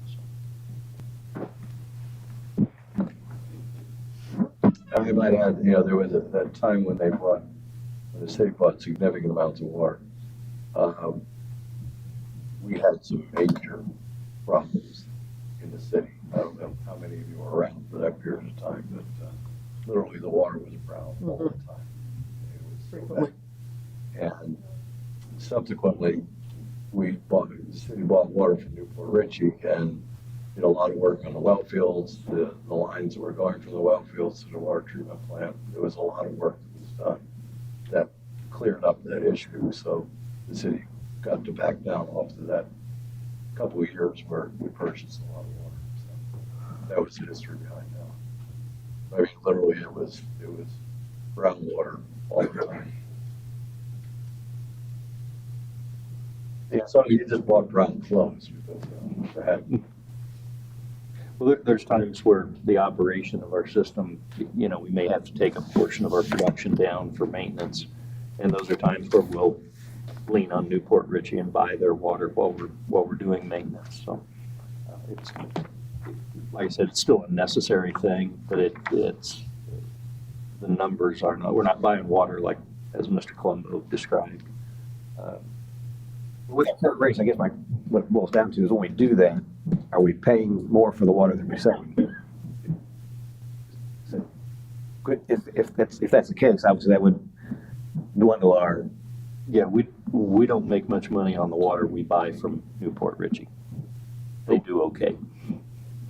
So, but we don't lose money. We don't lose money. This question. Well, I don't think we're losing money, but I mean, we used to. I assume we still have a contractual agreement. Yes, we do. With both them. I mean, I think it was based on 4,000 gallons, was like a $10 difference based on that chart. Yeah, keep in mind that that's what you see on the screen for Newport Richey. That's what they're charging their customers. Yeah. The rates for bulk service are lower than what they are for retail. So, because they have to, built into the retail rates is the local distribution and collection system. Any questions? Anybody? Thanks, Jay. Appreciate it. Yep, thank you.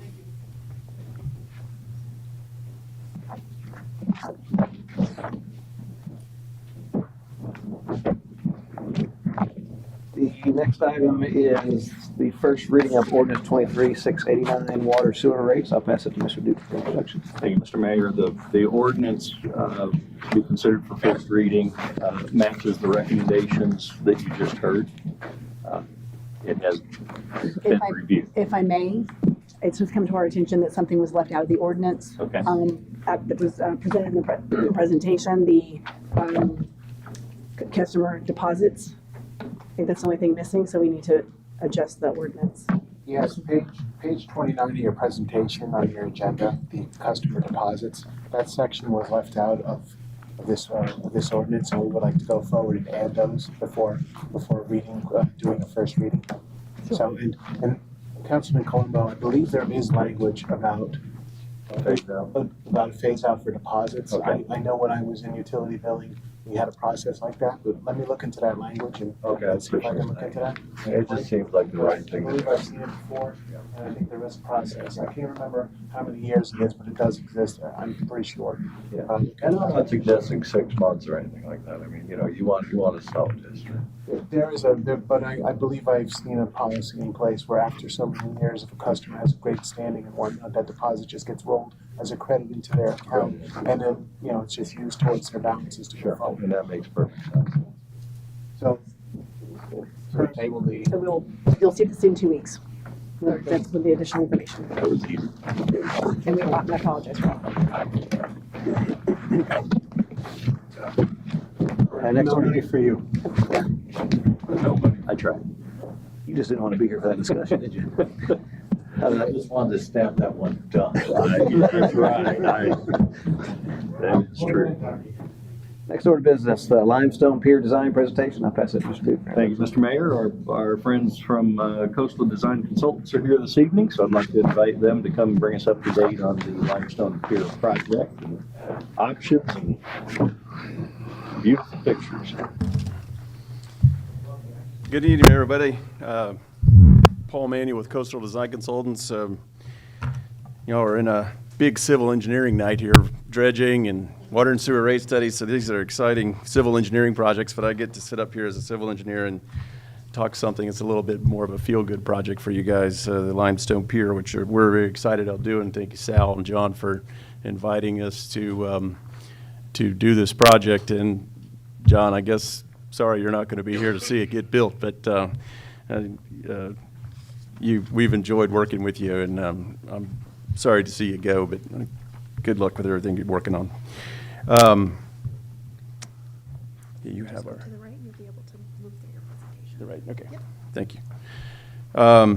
So we're here tonight and it's been a little long evening for you guys, so I'll move along. Just to talk about this Limestone Pier project. As you can see, it's a little small on the screen up there, but this is located over by Whiskey River for everybody that knows it, and been closed for a while. The decking on it is broken and it appears in disrepair, so we've got a plan hopefully that we can work through to start replacing it and making it new.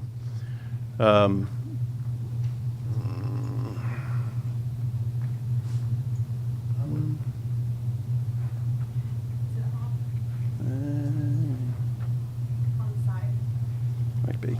There we go. Green light means go. This is a cool picture. George and Ted found this picture. It's the old limestone pier when it once was the crossing for US 19 when it went across the river. And if you kind of look at the picture, you can see the marsh, and there's a picture of a building in the back there right where Whiskey River is, because I kind of, yeah.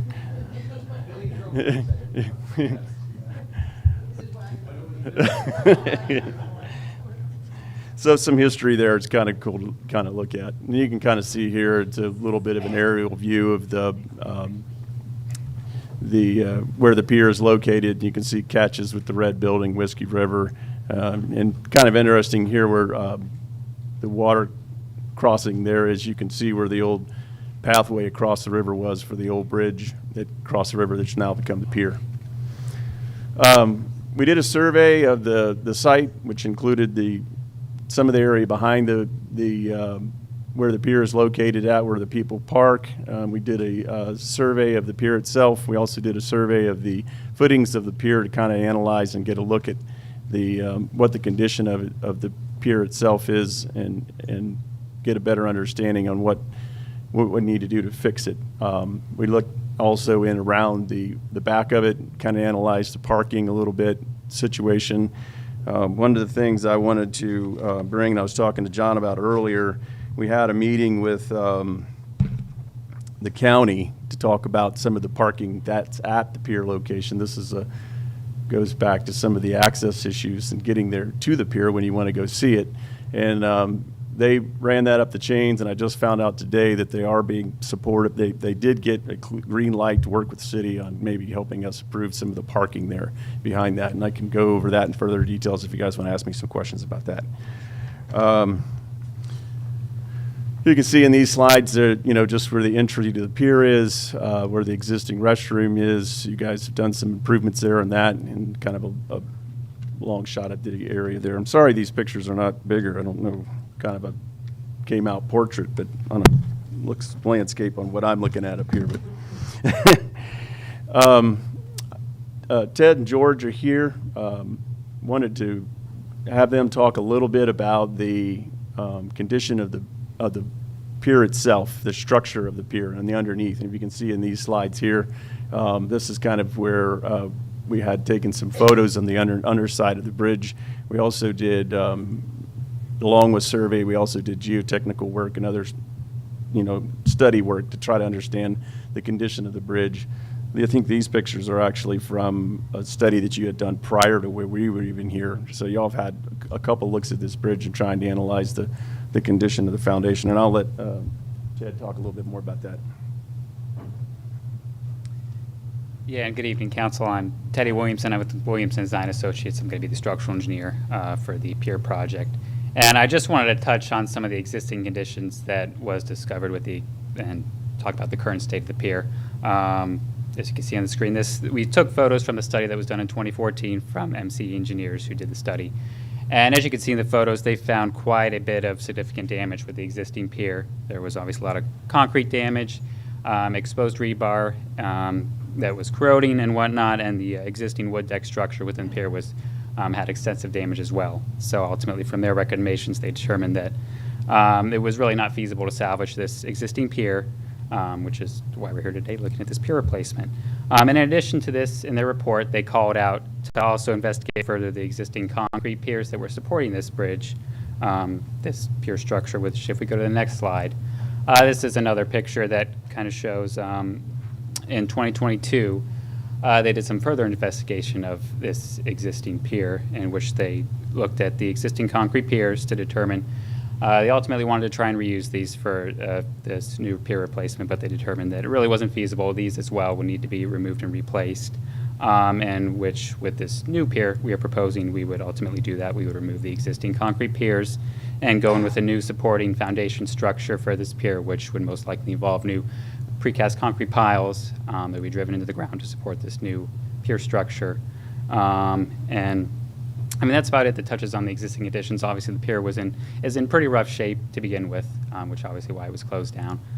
So really was looking to providing a nice new structure that would be long lasting for this new pier. To give you a little background, in 2014, there was a gentleman who unfortunately passed away in Brooklyn, and he was found underneath the pier.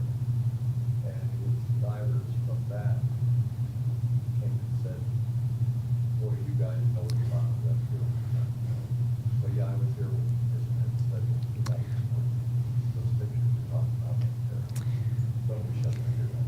Yeah, I can only imagine from what it looks like above ground. I can only imagine what it looks like beneath the water. So, yes, I would say it's due time for the pier to be replaced. So, with that, I was going to turn it over to George from our office, and he'll go over a little bit more of the existing additions and get into the proposed new pier for this project. Real quick, you mentioned one thing. Yes. So when you guys be removing all that existing structure, either none of it or really top of what was? No, yeah, we pretty much removing all the existing structure, the piers, the whole pier structure, just to get a nice clean slate that we can install all new foundation, all new structure, so there's gonna be no obstacles to do that, because right now there's a lot of concrete, because this used to be an old bridge, so there's pretty significant structure beneath there that'll need to be removed in order to install new foundations and whatnot.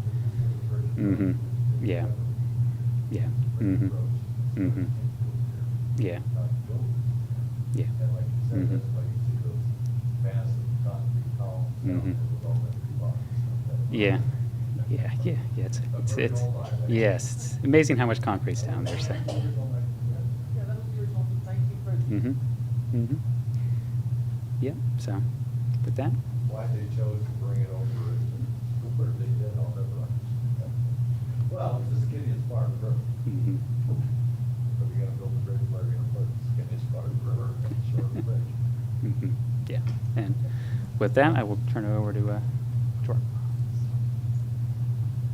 I just wanted to add, I was listening to what you were talking about, especially on the underside of the bridge. When you look at that, one of the things that, from a permitting standpoint, that we dove into a little bit early was, I think the way this structure is now at low tide, it kind of gets all exposed. It just looks like it's kind of got all rock underneath. I think, and I'm not done with permitting yet, but I'm hopeful that when they come back in and put the new footings in on the pier, that maybe we can get, keep at least it looking like water underneath the pier instead of it drying up and looking like a rock bar with the pier on top of it, because there's a lot of concrete underneath there, and you can kind of see that that's all built up around there. So we're hoping to be able to remove some of that. And A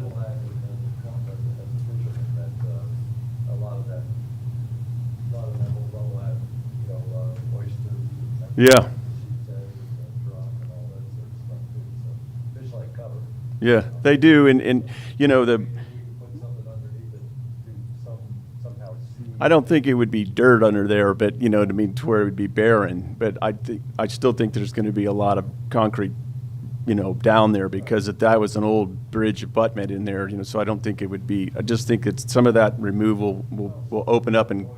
Mm-hmm. Yep. Yeah, I agree. Yeah, we'll be working just in that footprint, so I think there's some rock that's probably outside the footprint of the pier too that'll also have some structure that'll be still left in there too. That'll still be there. So, I'll let George. Thanks, Paul. George Theron, architect with Williamson Design. Just on a side, our firm is very vested up here in Pasco County. We do a lot of work in the county with libraries and a lot of the county offices. So we are truly excited about working on this project for you. And when we met with Sal and John, we were at the beginning stages of this project. And where are we at here? And you guys can't see that, can you? Will you all have the handout? Okay, good. So when we talked to John and Sal, we just talked about expectations from the city and what is it that you all want this pier to be once we replace it. And that's why we're here today. We're really in the early stages of the design, and they thought it would be a great idea for us to come talk to you and just get some feedback from you all as to what you all think this icon should be. And because we want it to be a Port Richey icon and something that's on the map. It's something that I think has a lot of history to it, and I think it would be a great focal point and something that could enhance all the amenities and activities that you have here in Port Richey. So I guess the questions to you all is what do you want the pier to be? Do you want it to be a fishing pier? Do you want it to be a community pier? A combination of the two? I know right now it's just a pier for people, a couple of guys to go out there and fish in the river, but we think it could be something more. And so we want to make sure that when we do design this, that we provide all the potential amenities that you could have on this pier. It's only 15 foot by 70 foot. It's not a big pier. It's 1,100 and some odd feet, but it can be something very special for everyone. So that's just something for you. We would like to get your feedback. You can necessarily do it tonight, but you can perhaps give it to Sal and John. Just let us know as we move forward in the design process, what it is you want this pier to be. We brought in several concepts to them to show them, and we landed on this particular footprint. It's important for us I think it's important for us from a permitting perspective to keep the same footprint as what's out there. It will shorten the time frame for us to get this thing moving forward. If we start to look at other kind of designs, a T design or other designs, it's gonna put us into some permitting loopholes, I believe, Paul, right? Is that right?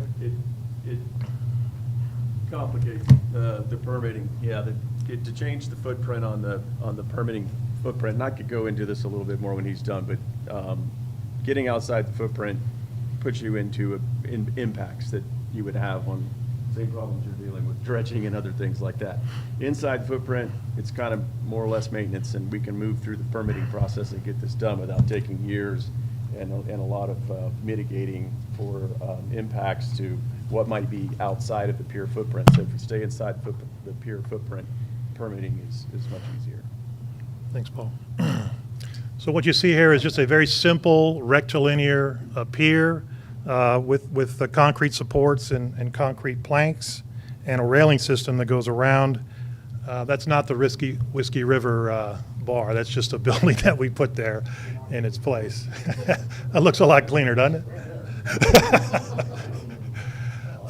But the floor system that we're proposing for the pier is it's called a permaplank system, and we're using it on we're using it on the Strickland, the Strickland Boardwalk up in north of here. So it's a concrete plank system that we lay basically on these concrete piers, and it goes down pretty quick. And they come in on multiple colors and multiple different finishes, and that's something that we'll obviously present to you all and get your feedback from. But it's become a very successful product, and it's very cost effective to put down for this particular application. We're going to want your feedback on the railing. I think the railing piece is probably one of the most important elements of this boardwalk. We're showing you two examples of railings that we like. The one on the left is called cable railing, and the one on the right is sort of a paneled railing. And each one of the railings contribute to sort of a transparency. As you're on the pier or off the pier, you can see through it. So it's very important that the water becomes your focal point and not a bunch of railings when you're on the pier itself. So these are very cost-effective, very modern railings that are going to, along with the deck, is going to give you at least a 50-year pier. And I think that's very important. Some other elements, and deciding on how this pier is going to operate is seating. Do we want to have seating on this pier? And your feedback would be wonderful. No seating is obviously a good choice because it leaves the pier open for a whole bunch of different opportunities. There's center seating on other piers that we've studied. That keeps people in the middle of the pier to sit and look and do whatever they do. Contemplate their water bills, those kind of things. And leaving the perimeter open for fishing and other activities. Or you put edge seating. That's very popular, where you put all the benches and seats on the edge to sit, and leaving the center open. So those are things that we can easily accommodate for your pier. We just would like to know what you all think. And, obviously, the next several pages on the conceptual design of seating, protection, these are all things to be added later. These are not technical. These are all things that can be added later. They're not integral to the design built here. So, That is correct. we could choose to put in a couple of edge seats, leave it at that, add something later on. Yeah, I mean, you can do it later on if you'd like. It's designed for. Like you said, we need to kind of figure what our focus is. Exactly. Yeah, we don't want to muddy up the drawings with all this stuff and then you can't do it. So that's why we we came to a point where we'd like to get your feedback, and if there's something that you strongly want us to do, then we'll add it. But like you said, there's seating, all the seating options, benches. You got to think about what the biggest thing is access to this pier. If it's a 24/7 open pier, do you want benches out there? Do you want people? You have to think of all the scenarios that could occur on this pier. And is seating going to be something that you want permanent out there for a myriad of activities to occur? So that's something you really got to think about. And then shelter. We added this photo on the upper left. That is the original shelter that was on the pier. I don't know when, but that's a photo from the pier. And they had these little center pagodas with a picnic table underneath. So if that's some historic element that you want to recreate, we can certainly look at that. But again, is shelter something you want to do? And again, that all goes back to what do you want this pier to be and what can you afford to put on the pier? The other go to the next one. The other exciting element is lighting. We think that if this becomes a destination for observing the fireworks or some kind of night activity, we have systems now, like low voltage systems that can be integrated into the railing system to create some lighting. Very, very cost-effective ways. Instead of having light posts, we can put it into the railing to light up the boardwalk. We can also light up the underneath of the boardwalk, so it becomes a feature as a boater going by. It can become definitely an iconic element within your city. So those are some lighting concepts. Some other elements, if amenities, I guess, is a fish cleaning station, a monofilament recycling station, fishing rod holders, waste, how are we going to treat the waste? All those pieces we don't have to add, but we should add onto this pier because they were there before.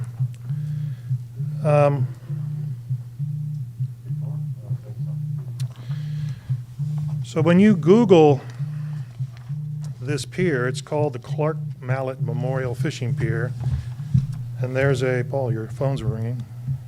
I was wondering whose phone that was.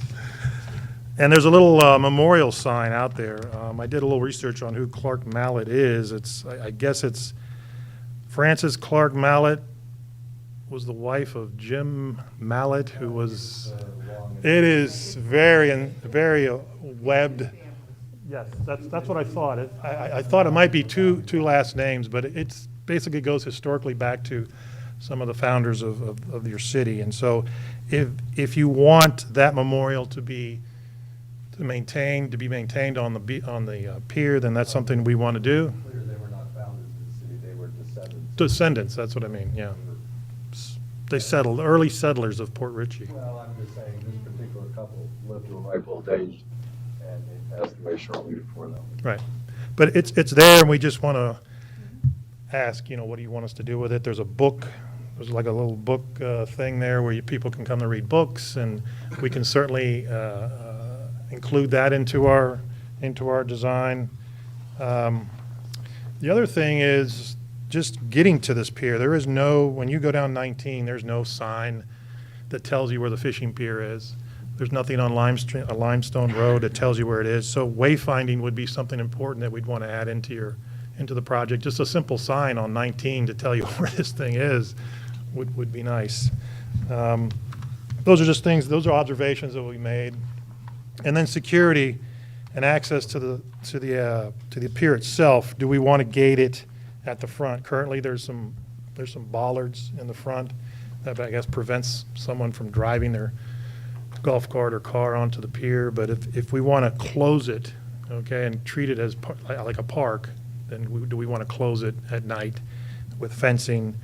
And then the bathrooms that are adjacent to it, do we want to do something to that area as well? I know you did some upgrades to that building a couple of years ago, but there are some accessible issues with the drive in front of it that don't meet ADA. And then the parking lot that extends off from the pier, that's something that's currently not in our scope of our project, but if that's something you want us to look at, we can certainly get all that up to code as well. So really, it's we're at a point where we would love to have your feedback on this design. We have done some preliminary cost analysis of where we are because we've had the benefit of working with other contractors that have used that particular plank system, and they gave us a number so that we have a working budget. So right now we're just with the planks and getting rid of the existing pier and coming back in with concrete piers and a new plank deck, new railing. We're just shy of 300,000. So if there's things that we want to add to the project, lighting, security gates, seating, any improvements to the parking, those would all be, on top of that. But I can't remember what our project budget was, Paul, but that's where we are right now at the schematic phase of the project. So that's. Yeah, break down how much, like, what's the demo number? We could get all that to you. We do have all that broken down. When do you need decisions by? What's your timeframe? When do we need decisions, Paul? We need decisions. Yeah, I think there's a time limit on this, correct? We have to have the money spent by the end of '24. So we have to have it built. Well, we have to have it, yeah. We need to have the checks written out. Right. So we think that from a design perspective, we're 60 to 90 days from completion, and then we can take this thing to permit at the end of the year and then have someone start construction. It's maybe a 4-month project, 4 to 5 month project. The permitting is that's the longest lead time. But if sometime in early fall we have all our answers, I think we'll be able to move along with it. And we'd be glad to come back and show you the results of what we all decided, so that we will add to the concepts that we have. So 300,000 estimate right now, plus any of Yeah. benches or any of the lighting and. Yeah, those are all amenities. Basic pier. Yeah, correct. And what is like having that type, that size pier, like for instance, what is your? I think a contingency of around 25 to 30,000 would be, yeah. Thank you. Okay. If you talk about, if you didn't use that existing footprint or whatever, I guess my question is, and let me preface that, I'm not really for where that pier is, redoing it. As a matter of fact, when this vote happened to actually engage you all to move forward with the design, that passed 3-2, and that mayor's not here anymore. And if I was in that position, it wouldn't have passed. So I want to talk about that a little bit, because we're kind of obviously getting involved in this. If, say we looked at alternative locations to put the pier. Sure. Personally, I don't like the pier there because you'll fish off of it. It's a narrow part of the river. People coming on the bridge. There's a lot of traffic there, boat-wise. It's not a good place to have a fishing pier, in my opinion. And I get probably the most significant thing to it is the historic value of that pier, just because it's an old bridge, and obviously there's some nostalgia there and historic purposes to keep that around. But if we were to say use your design, because obviously you're tearing out the old one and you're putting a new one in. Right. There's a permitting issue that we're gonna run into. If you move it, if you change the size of it, you've got a year of permitting. We're never gonna get it spent. Well, hold on. Is that true? So, I guess my question is how much cost, if it, there's timing issues, I get all that, but if you say the 300,000, if we was to remove old structure and put that pier, let's say, another place, what would that 300,000 increase to, roughly? Because you have to add on the permit, keep the same footprint, obviously, the same size. Yeah, I mean, I think for that, for that square footage, whether it's there or whether it's down the road, that's what it costs for that amount of pier. So that's, $3,000, we put it there, we put it anywhere. If we said, Well, you're gonna be paying that gentleman another $20,000 to $50,000 in permitting. That's my question. So, yeah, construction of the pier itself, that's your budget. Now, to get it to where you want to put it, that's a whole nother game. Besides the historical aspect of that having been a pier for a long time for a lot of folks, it is, I don't know of any other location in the city where we can put a pier that you're actually can fish in where the fish are. We could put a pier back in Waterfront Park and there ain't nothing there but mud and catfish. So for fishing, the one upside to that location was always the fact that it's pretty much the only piece of property we have that we can do something with on the river itself. And that's one of the big selling points of that particular location. yeah, I mean, there's a lot of, I do have to say, if the county starts putting in boat ramps or whatever, that may negate some of your fishability too. Yeah, you can catch birds. You do that now anyway.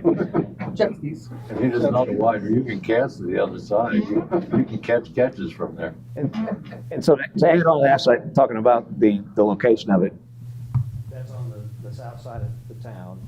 like I said, you wouldn't even know it was there unless you knew it was there.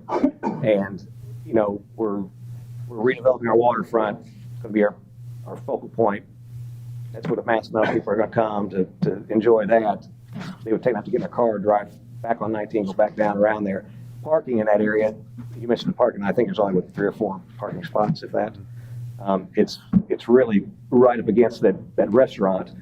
You'd almost think it was the restaurant's property, really, other than the fact that we got city bathrooms. Give enough time, they'll work their way on. Yeah, but it's not located with the rest of our development effort. So from that aspect of it, it's, in my opinion, again, not a great place to have it. And from the other aspect of it, the south side of the city is the only area of the city that doesn't have any park in any way, shape, or form. Well, with the Pasco Bayou property though, it's gonna change. That's another thing, that's all wrap, it's not gonna be as, well, I don't know if they would incorporate some kind of, if we work for it, whatever. Again, we don't know. But for us to drop it there may not be the best money to spend on it, is my question. So, knowing the history of that, before we go any further, obviously, I just pose a question, because obviously, like I said, it did pass 3-2. And you guys were against spending the money over here. Are you, before I ask that question, let me reiterate, these are ARPA funds, I realize we need to spend them.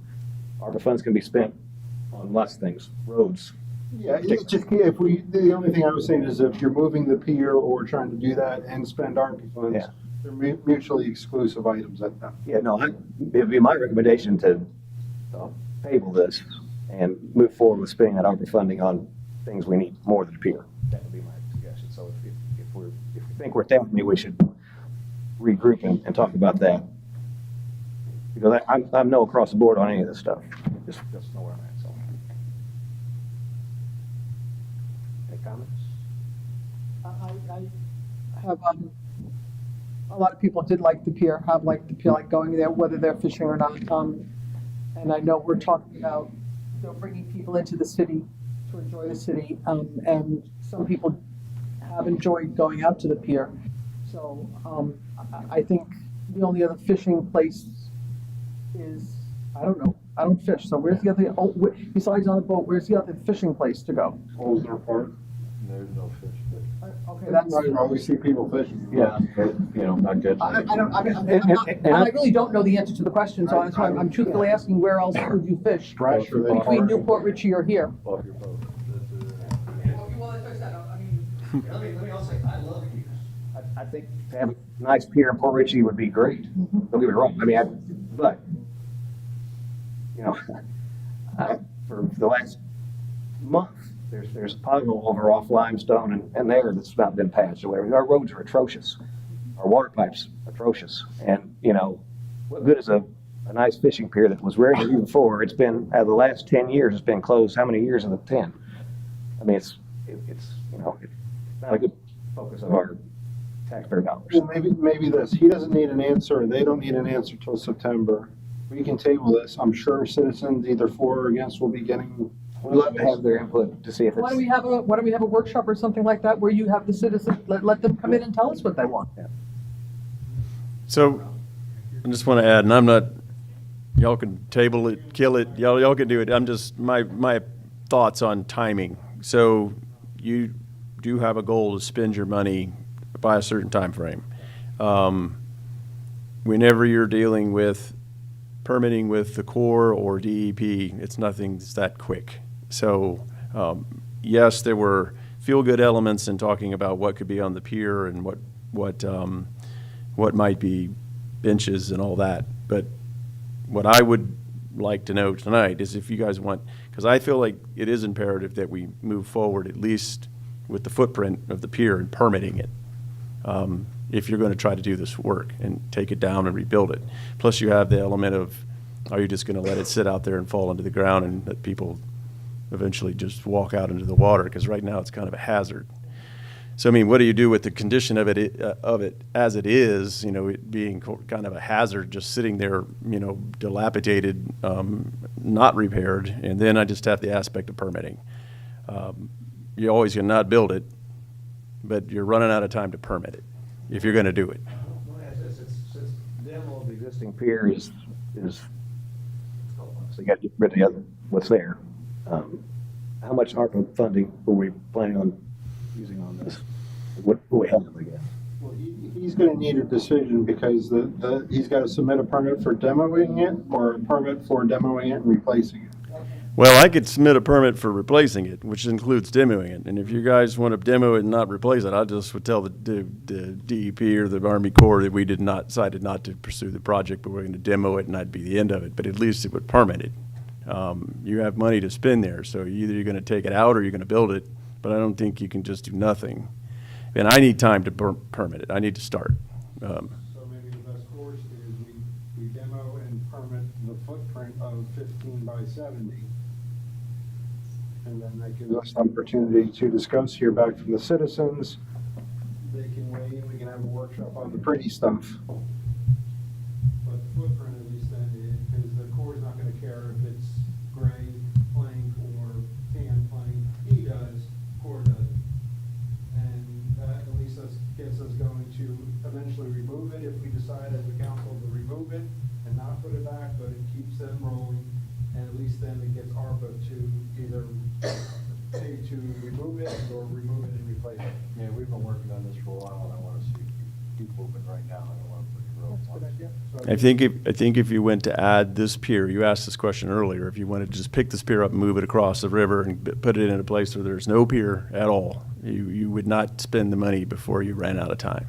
You'd have to ask for an extension. Right, yeah, there's no extension. I'm advocating that we take this money that's burning a hole in our pocket and just go ahead people. Yeah. What I'm advocating is we have a conversation, do we want to spend this money on the pier or not? Is there something better we can spend it on? I'm all for spending fast. There's a lot of roads out there that can be milled and replaced. We could eat up smart funding. Well, he's already spent money, so maybe as a council, we agree on the concrete planks, concrete piers, cable railings. Yes. And get permitting going for Army Corps, and we'll get back to you on the pretty stuff in September. Does that get us going? That gets me going. I mean, I just needed to know whether or not next week when I sit down, do I start lining up meetings to go to the Army Corps and say, yeah, yeah. I mean, the bottom line is it has to be demolished, that's in the ARPA funds. What you're saying is, we go ahead and continue with that, and in the next week, 2 weeks, 3 months, whatever it is we choose, if we choose not to do it, then we can just tell them at that point, but the demolition will start. We'll probably tell them. Is that correct? we'll probably tell them after the permit's approved, oh, by the way, the project. We might tell them, we might not tell them that. Oh, I may not tell I them. I'm mean, not saying, I'm not saying right. either way, but Because from when we what I'm voted on saying this, is we I heard wouldn't from a lot of need people that they good liked logic the tell them pier, before so. the permit's issued that we're not doing the project. Yeah, I mean, but it's up to the citizens, absolutely. Yeah, that's, Sure. I'm not saying who's the decision maker, they are. I'm just telling from a timing perspective, we don't want to tell Ford, no, we're not doing it until they give us the permit. Yeah, I agree. If we're not doing it, but we may do. Yeah. And the reason I'm bringing this, not me. I care less about a pier or not. I'd love to have a pier. But from my constituents, they want to see other things. And on the south side as well, where it's going to be. So I just want to bring it For up. years, I've had people come to me saying, when are you gonna rebuild that pier? When are you Yeah, gonna-" I'm sure there's both sides of the aisle, but it's something, we got to think of. Well, do you have enough right now to get going and get Yep. your pier, and that's all you need from us? Thank you.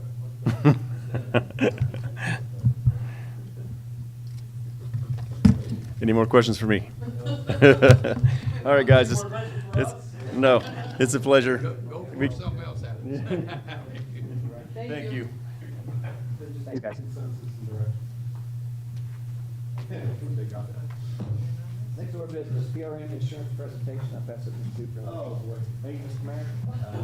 Are we saving the best for last? Good. Oh, no, not last. Good evening, Mayor and Council. My name is Kathleen Sullivan with World Risk Management. And we are the broker for Public Risk Management, which is the pool in which you purchase your health insurance and employee benefits from. So I put together a very long presentation that I promised to cut it to 5 to 10 minutes, just to give you a high-level review and then open up the floor for discussions. So just a little history about the pool. The city of Port Richey became members on the health side in 2019. You've been a member on the property and casualty side for years. I don't know the exact date. I represent the health side. But since 2019, you joined the pool, and there are about 59 members that are part of that make up about 8,000 employees, 15,000 dependents. So it is a purchasing, I'm going to say a co-op. So if you think about where we buy groceries, right, you can go to Publix, you can, and you don't need a membership. But if you go to Sam's, Costco, you need to become a member and you pay for that. So in order to become a member of the pool, per the legislation, you need to be a public entity, be funded by taxpayer dollars. So most of the entity members are small city governments. So if you empowered me as your broker, and I'm a licensed broker in the state of Florida, to go out and get a bid where you stood alone and you took your 75 employees, benefit eligible employees, and we took that to the marketplace. You would be experience rated based on your claims and based on the county and your age sex mix. So as a broker, I'd be able to go out to the market, and now Humana's just pulled out of the market. So you've got Florida Blue, Cigna, United, and Aetna that are left standing, and they would rate you accordingly. But today, or since 2019, the city has been able to be self-funded in this pool of city governments, and you are operating like a very, very large employer. So you have much more power to leverage richer benefits at a level premium. So I'm going to kind of go through it. But my job as the broker and our team, we serve the members of the pool. So we serve you, we serve the city of Port Richey. So every member of the pool gets one voting right. So anything that happens, we have quarterly meetings. We just came back from the Naples meeting where the members voted on the renewal, the block renewal. So I'm going to just kind of walk you through that. But bottom line is, one of the biggest crimes in America, right, is overpaying for insurance. I don't think you can put anybody for jail for that. But honest to God, right, that's the last thing we want the city to spend money on. I'd love to see more money to go to catches, the pier. I am, just to let you know, boater. I boat out of that pier. I do a lot in the city, so I'd love to see money to go towards something else. But the pool's been around for 30 years. Controlled growth. We do not let any member come in. We have a member, like this year, we've looked at 6 groups. I think 2 have been voted in to join the pool, so we're very strategic about who comes in. It's a stable pool. People like again, if you're in the outside market, you might stay with one insurance company, on average about 18 months, because if you get a bad renewal with United, you might get 12 months, you might get 2 years tops with them, and you're switching all the time. So it's a very stable pool, and it's in good standing with the Florida Office of Insurance Regulation. So funding status, some of these slides just talk about where the money goes. So the city of Port Richey spent about $677,000 last year to purchase group medical coverage. Of your premium, about 91% of it goes towards paying claims for the pool, okay? And only 9% towards fixed fees, so that's paying your TPA and so on. And what that means is the majority of money goes back to your members and goes back to the pool. So it's not a profit-driven insurance company that's making money on it. It's really the most efficient way to purchase the health insurance. This is kind of talking about our role, big picture. We manage all the big stuff, the surplus, the filing with the state, the setting the pool averages. But this is kind of where the rubber meets the road. We've got pool and aggregate performance, which is amazing, right? The pool's running really well. It's beating national standards. The loss ratio now is about a little less than 1.52% is how the pool is running, meaning if you look at last year's claims versus this year's claims, it's the medical trend is only 1.52%. That doesn't happen in health insurance today. The national actuaries are trending medical trend to be about 7.4%. So all your member pools, the 58 or 59 city governments, altogether, the premium to claims is 1.52%. But when you look at where your claims are, so if we just take out the city of Port Richey and pull it out of the pool and say, how are you performing? You've had some tough years. Your medical loss ratio on average has been not too good. So I have updated numbers, but if I just even take the aggregate the last 4 years, you're at about 136% loss ratio. So any health insurance company would not be too happy with you. They're losing money. So for every dollar coming in, they're paying out about 36 cents more on average. But because you're part of this member-driven pool and the bylaws have a ceiling on what your rates are. So the ceiling is every year. So this year, it's a tough year, 174% loss ratio. If you were in the open market, you'd get the maximum rate that the insurance company could offer. So I believe that's 65% would be the rate increase, which would be, I just did the math, it's about $440,000 increase. Because you're part of public risk management purchasing pool, there's a ceiling. So you get the block average and then no more than 6%. So you get a rate cap every year, up and down.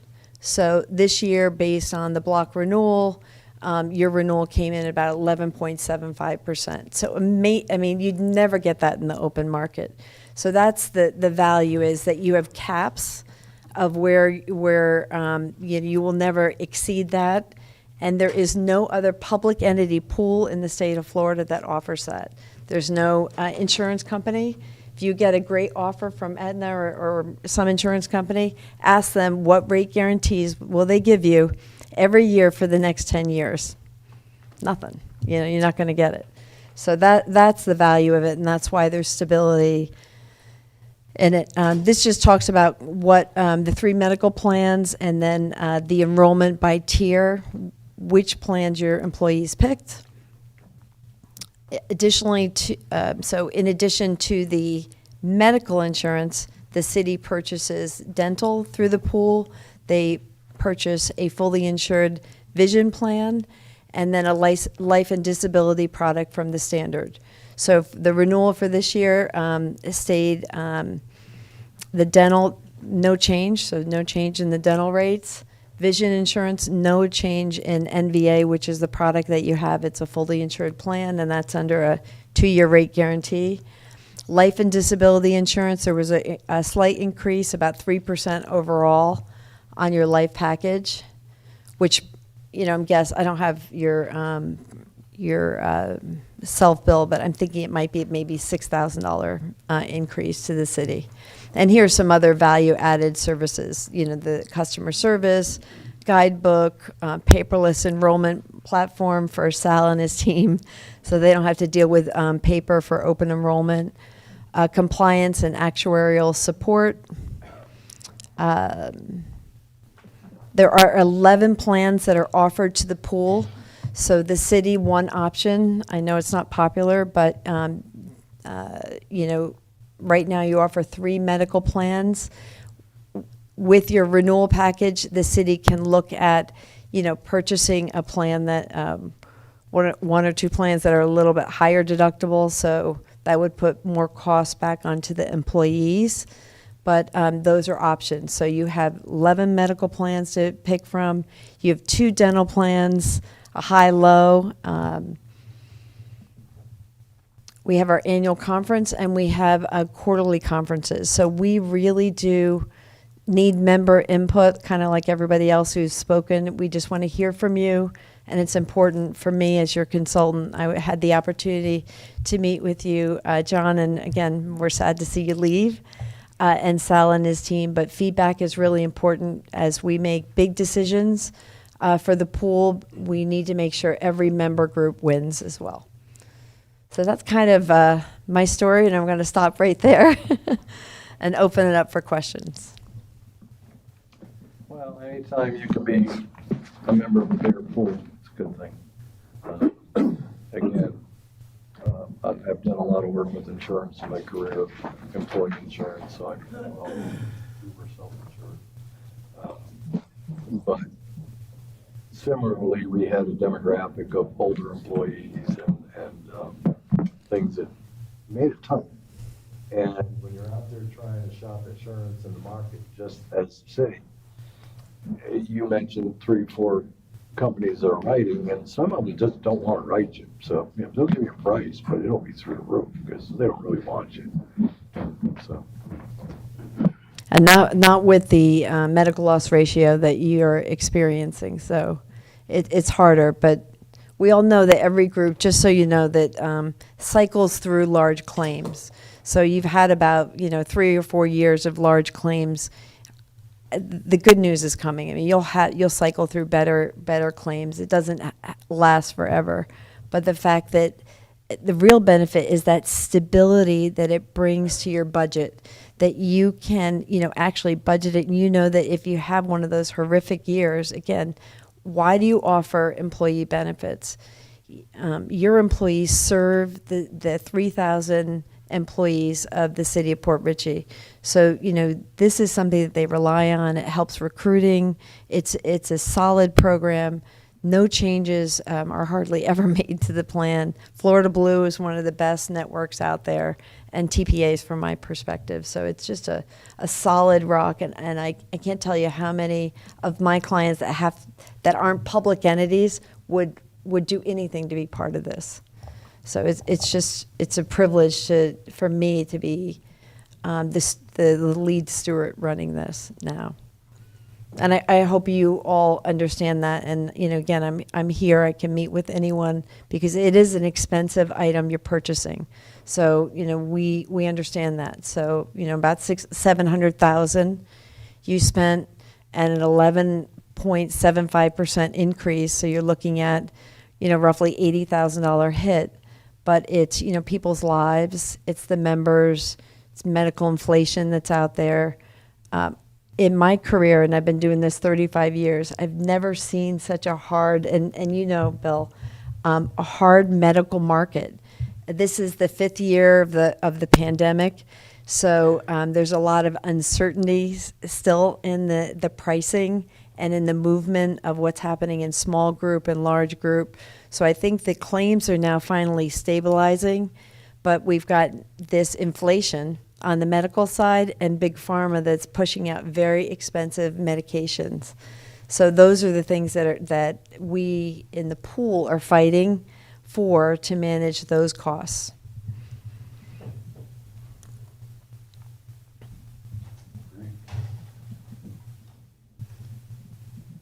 Any questions?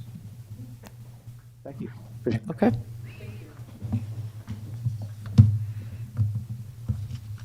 Next item up is U.S. Department of Transportation, Federal Highway Administration, Safe Streets and Roads for All grant agreement. I'll pass it to Mr. Duke for introduction. Thank you, Mr. Mayor. This is the next step in implementing the grant that we were awarded. This was basically the contract between the city and DOT. Would request a motion to authorize, to approve authorizing the city manager to sign the agreement. Any discussion? Not looking for a motion? Motion approved. Second. A motion, a second. Any further discussion? We have to wait for Todd? Once we have quorum.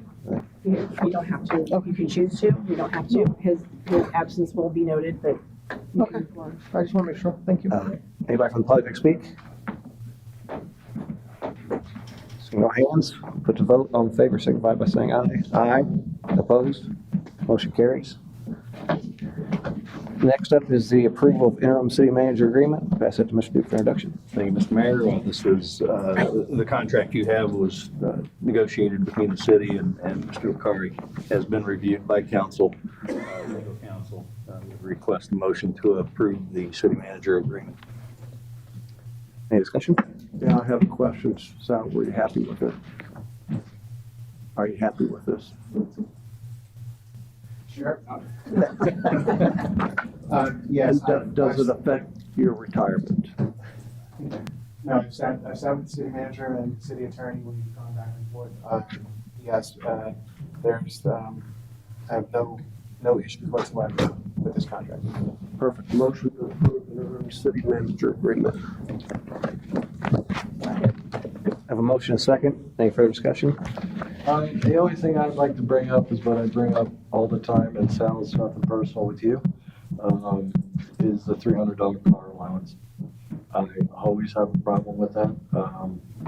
It's a tiny little city. I see no point for a $300 car allowance, and it's in the salary. I've fought this battle before. Like I said, Sal, it's not you personal. It's just, that's something that I also don't want to see in our future city manager's contract. This is one of those little hidden little. I was also going to mention as well, I don't like that. On the same side, from the interim perspective, I have more discussion actually. I know it's, the current city manager salary is $123,600, due to go up to $127,200 October 1st. One of the questions I had is, why do we settle $120? I personally, I would like to see Sal get not a penny less than what the current city manager is making. And like I said, even the $123,600, that's, you know, just $3,600, and then another $3,600 for the car allowance. You know, I'd like to keep all that the same. Like I said, I would not want to go a penny less. One, if you just elevate him to the current salary, the city's saving during this time frame salary in essence $72,113. So I would like to see, and matter of fact, I would want to even go to October 1st rate of $127,200, add on the $3,600 as salary to that for the total, give that as interim salary, and then in the future, I as well totally against the $300 we build in the salary, and you know, I believe we have expense accounts, don't we, for You do mileage, but I mean, it's not like this is Tampa right now. Right. I mean, I think there should be a provision there to reimburse employees for expenses. Literally, not any place in the city is more than a mile away from any place else. I just don't get car allowances. So, That being said, those are my comments. I can put it to a vote, but I just want to say, I'm going to vote no, and not because of the salary it is. I think it should be higher. So that's where I'm at. That being said, open up to the public. Anybody would like to speak? Devin, you first. 5414 Bay Boulevard. I think Sal has been here a really long time. I think that's a really good idea. We're lucky to have him here, and to be able to save that kind of money is phenomenal. And I think that's a really good idea, is to match that wage, because he does so much. I mean, John's the guy at the face. You got a problem, you go see him. But mostly it's him in the background doing most of the stuff. So for him to be willing to do such a thing, I think that's phenomenal. And to save $80,000, a year till we get the next guy or gal, you know what I mean? I think that's phenomenal. So. Go ahead, Dave. Dave Mueller, 5439 Blue Point Drive. It's not explicit, it's implied. This is an interim position. The salary level will be interim until such a point where a new city manager is hired. And at that point in time, my expectation would be is the salary would revert back to where it is. I don't know if it's explicit in there. I didn't see anything to that effect, but okay, we're good. Thanks. Anyone else? So changing that, how does that? I mean, there's a kind of a I don't know how- vehicle I right don't know now, where to because go it here. has to come back to council, and then technically you don't have an interim, if I'm correct on that. We haven't agreed upon, Sal and. Yeah, I mean, at this point, Sal, you should have negotiated more, you probably would have got more. But at the end of the day, we're kind of stuck right now. What is if we can't change? You won't have an agreement. You won't have an You won't have agreement in place, so he can't do anything. We can't modify the agreement in place here. No, you can't. You need to notice it and let everyone, I mean, I think if there was a consensus to change it, it's not an ordinance, it is not a reading, so I think there's a consensus to change it. It could probably be done, but it was negotiated between the parties and there was an agreement. So I think the safest, easiest way is to move forward. Unless, Let's go. I have a real quick question. So, your clarification, you want to pay him more, right? Yeah, so what Okay. So, and you don't want to pay the car allowance, but. Yeah, but I'm Well, no, let making me. that a stipulation. No, I understand that, but I'm just trying to help. So if we pay as it is, including the car allowance, maybe it's close to where you're saying that he should get paid. Well, it's Do you know what I mean? Like, so- as of today, it's 3,600 less. Not a big amount, obviously, but. Well, over a year, well, I'm talking per month, because hopefully, no offense, Sal, hopefully, It's we're around a month. getting a city manager in the next 4 or 5 months. So it's not a, yeah, no, don't sit up. I mean, this is not a year, Sal, hopefully, I mean, I'm sure Sal doesn't want to do 2 jobs for an entire year, I'm just saying. So. Well, that's why I was basically, So I if we forget to do, say that. I if we was do it as advocating it's he's doing 2 written, with the jobs. $300 for the car allowance, would that make it better for you? Say that again. The 120, As it is. what we're paying right now is Let's leave the what we're agreement as offering it him is. is 120 Do we have a motion and a a second? year. You can give him a raise. But if we add, you don't like the car allowance either, but if we keep the car allowance in there, does that make it closer to what you want? Do you understand? That is true. We can raise the salary. I would highly recommend there's a motion and a second that this be voted on, and if it passes. I mean, it's doing what you're saying, I think, but you cut the pie in a I think different you gotta give direction, more, maybe, that's you know all. what I mean? And Yeah. I'm sure, now that you said it, he'll talk to you after the meeting, and we will have There we I'll have go. a You're gonna say, conversation. hey, by the way, you said I could get more money, so give me more money. And then the next agenda here, we're gonna have more money. Okay, I'll put it to vote. Does anybody else from the public want to say anything? God, no. All in favor, signify by saying aye. Aye. Opposed? Nay? Motion carries. Congratulations, Sal, we beat you up and then paid you. But not enough. Let's see, that's my agenda. Next order of business is police traffic enforcement agreement for the Keys at Cody River subdivision. I pass that to Mr. Duke for introduction. I will defer to either Chief Robinson or legal counsel. I'll take it. I'll take it. So I think this is the third or fourth time. There is an ordinance that governs this location, which is what had come up before, that there is an agreement in place. It's ordinance 21681, which luckily the Vice Mayor brought before me at our last meeting. Within that, within that ordinance, there is a provision that says the responsible entity, which is Bel Air Port Richey LLC, will enter into a written agreement pursuant to Florida Statute 613-0062B with the city whereby municipal traffic control jurisdiction over any roads encompassed in the PUD shall be within the purview of the city. Said proposed agreement shall be submitted in writing to the city and agreed upon and entered into prior to issuance of a certificate of occupation for the development by the city. What has been brought before you every time, including today, is the agreement that the responsible entity is asking for, which includes a provision that allows them to, what happens if they no longer want those services, which by statute, if they don't want the services, they don't have to have them. Obviously, law enforcement would do law enforcement activities, but wouldn't do traffic control. Your PUD agreement per this ordinance says they are to have this provision. They are to have the traffic control with PD. So I do agree with the Vice Mayor that the provision they've asked for the, including the cancellation provision, is something that goes against the ordinance that they previously asked the court for. Not the court, the council for, sorry. So in other words, by granting them the ability to get out of this agreement, we're essentially negating the right ordinance that was previously passed in the agreement for the PUD, which theoretically then that fine gentleman over there could go and pull their CFOs. And he's waiting to. And the ordinance does say that this agreement to allow for traffic enforcement will be signed and approved by council before they're given their certificate of occupancies.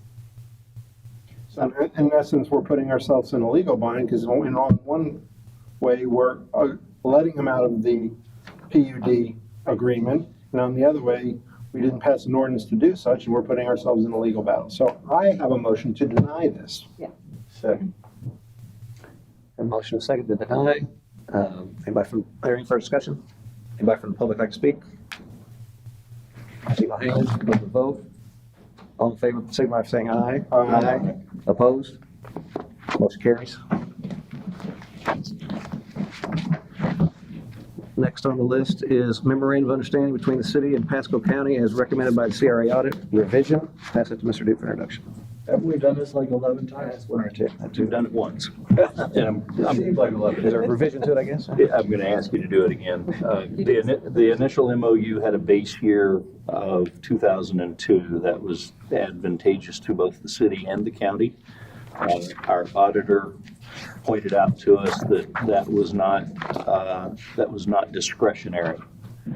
We are mandated to use the base year of 2001, and without getting into the painful calculations and what that means, based on the strong advice of our CRA auditor, we would like to amend the MOU that would then go to the county to use the base year of 2001, and that will make our auditor happier, even though it will cost the city and the county more money that will be paid to the CRA. So would request a motion to authorize the city manager to sign the revised MOU. Any discussion? We don't have an option, do we? If we don't pass this, the auditor will ding us and ding us hard, and no, we don't have an option. Motion to approve the memorandum of understanding between the city and Pasco County as recommended in the CRA audit. Second. Motion is second. Any further discussion? Anybody from the public like to speak? Seeing no hands, I'll put it to vote. All in favor, signify by saying aye. Aye. Opposed? Motion carries. You can't just say, no, you don't have an option. Just To be clear, John, You always have a, John, I'm sorry? just to be clear, we've been using that base year forever. Yes. We have since inception, and that was one of the recommendations. And there was some significant disagreement between the city and the auditor general. But they beat a big dog. They win. Next item up is fire department fee schedule. Pass that to Mr. Duke for introduction. I'm going to defer to Captain Quinn to bring us up to speed on this, the basic. Coming back to me. I'm sorry. Sorry. I'm going to defer to legal counsel. All right. Excuse me, this is before you, a conversation, and of course I want you to jump in if I'm not asking for the right question that you want answered. It was brought to my attention that fire does not currently charge fees for inspection, which they can do by statute. There's a couple of requirements that have to be met before they can do so, which is that they have to have a fire safety inspector. My understanding is we do have individuals that qualify, that are certified, that have the licensure to be a fire safety inspector. But to date, we've never asked for fees to be assessed. I know there's some requests for additional personnel, which I'll let that fire address because I'm not really part of that conversation, but I'm here to let you know that if you want to assess the inspection fees, we can do so. What I recommend we do first is actually bring an ordinance before the council wherein we modify the code, specifically adopting the Florida Fire Prevention Code and indicating that we have fire safety inspectors and explain what that is. And then that will then allow have that ordinance pass. A second reading of that ordinance, we will have a resolution ready to go that can also pass to impose the fees, the assessment that fire is going to ask for the different inspections they do around town. Is there anything more that you wanted to add into that? No, I think you covered it. It's really, like you said, it's three parts to this, what we're requesting. The first thing is adopt the Florida Fire Prevention Codes that we're already using. We just don't have them adopted into our city charter at this time. So that's something that has to get done. We would just adopt them as reference. Yes, correct. Yes. But we follow the Florida Fire Prevention Code and NFPA 101, which is the life safety code. The third part of that too is doing kind of, for lack of a better term, blessing that fire inspector that we have to be able to follow those codes correctly. Is that what we're kind of really doing? Is the third part is employing that fire inspector to be able to conduct those. We're conducting them now because in the Florida statute 633 allows us to conduct them, and we kind of blessing that. And then the third part is to be able to charge that fee for service for us going out to these businesses and inspecting them. And you see the fee schedule here that we follow, we'll ask them to follow, is following Pasco counties. Out of all the fee schedules, we looked at Pasco County practically has the most basic fee schedule that goes off square footage. We've looked at Newport Cheese and other neighboring entities, and all those entities will kind of nickel and dime, for lack of a better terminology, like, base fee might be $50, but you have hazardous materials on site, so there's another $50, and you got this on site, that's $25. And to make it easy for our the people collecting these fees, which will be the building services, it's going to be off of square footage. Well, I mean, I have to say, obviously, I'm all for adopting NFPA 101 and all the various other codes that we should be adopting by reference into our code. And yes, I'm having gone through many fire inspections in my life, I'm well aware of the fee structures for virtually any violation you could dream of. And yes, we should be doing that. We should be inspecting these buildings and we should be finding them when we find what's wrong. Those two aspects of it, I'm perfectly okay with. I'm certainly not about to authorize another employee at this point in time. I don't think that's necessary to what we're trying to accomplish tonight. And that's a big budgetary procedure to put a whole full-time equivalent into the fire department. Yeah, I was going to ask, so adding this position in these fees, is that going to be net positive for the city? Is it going to be a wash? Is it going to cost us money?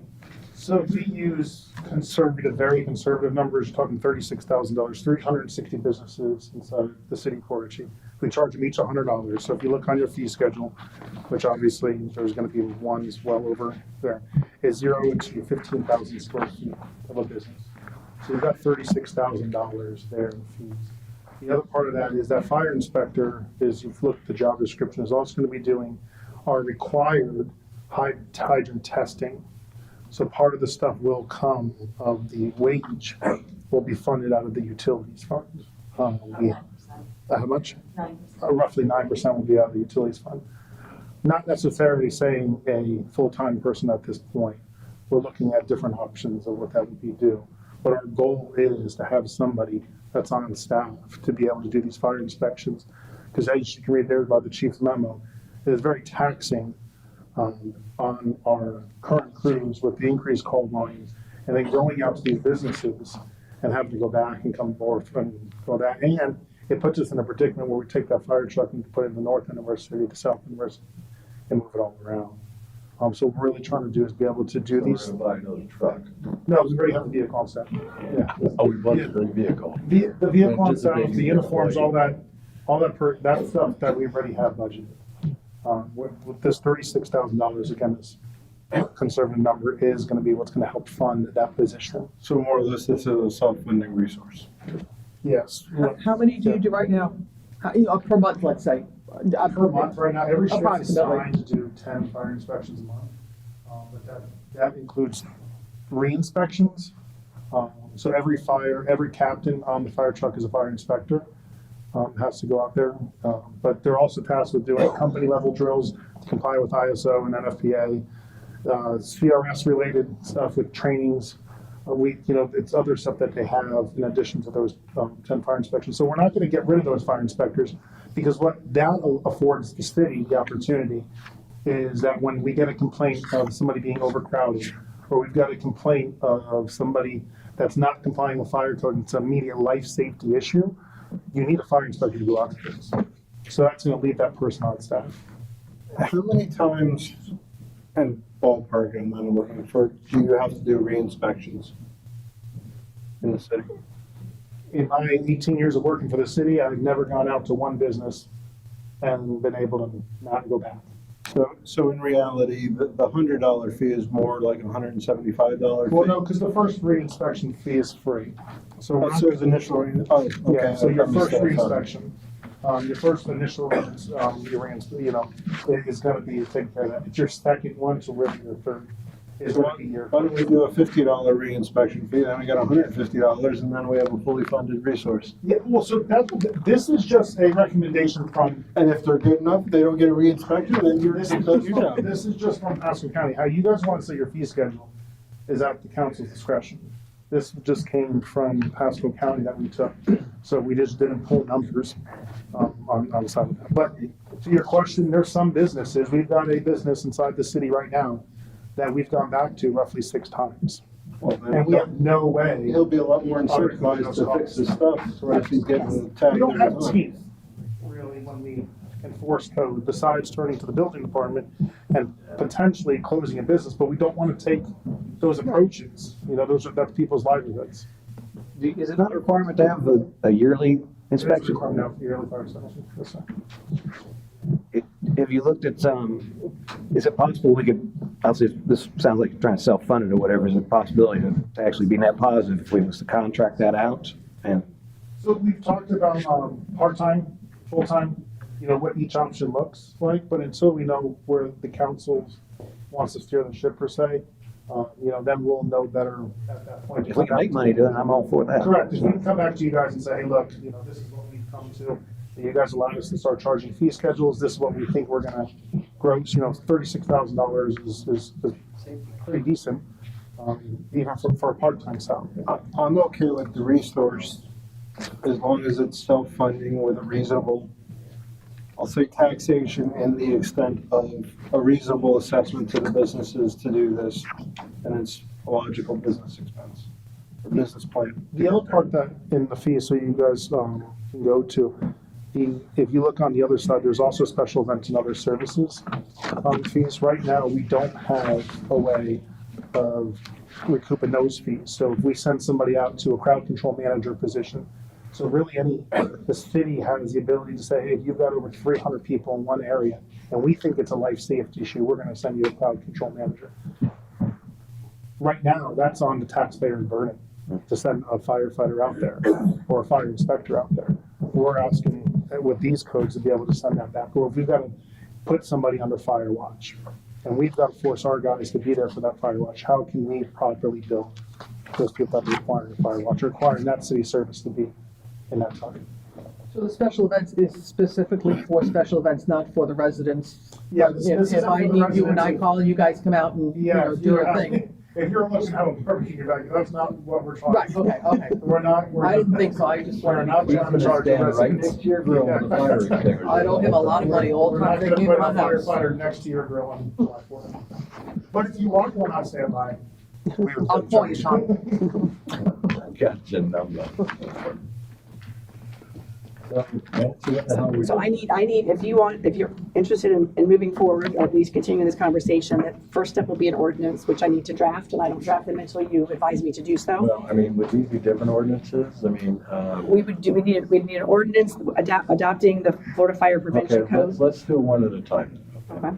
I move to, for the city of Port Richey to adopt the NFPA codes by reference that Captain Quinn mentioned. Yeah, you're gonna need the NFPA and the Florida Fire One Prevention and Codes. one. 101 and the Florida Fire Prevention Codes. You forget my notes? And the fee schedule, no? No, let's handle them separately. Okay. These are three different issues we're talking here. That's what I was asking. Okay, thank That's you. why I figured it'd be easier to just do it one at a time. Yeah, that's fine. Thank you. So this is just on adopting the adopting the codes by reference into our city code. Gotcha. That's my motion. Yes. Second. You got that, Ashley, which one? Good. It was about the same time, I think. You can second this next one. I have a motion, and a second. Any further discussion? Anybody opposed? Next speak, Devin, welcome.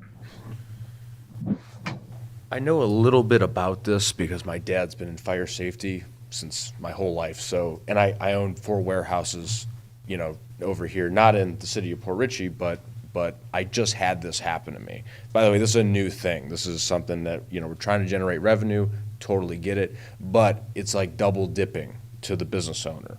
I'm a business owner. It's tough. It's really tough right now, especially. So you got to pay for annual inspections, you know, 6-year maintenances, hydros on all your extinguishers. Then you got alarm systems, sprinkler systems, all that stuff. So you're already paying the fire safety company, Piper Fire, ABC Fire, all these different fire companies that come around. That's on the private side, right? So you pay them, that's one thing. But then what happens is Pasco County, for instance, because I talked to the fire inspector guy, came by my places and harassed me. So, and I'm, you know, and I know all the rules and stuff because, you know, I've been in that realm my whole life with my dad, you know, being in that business. And in short, what it does is it does generate some revenue for, you know, the person doing that. And I do understand that.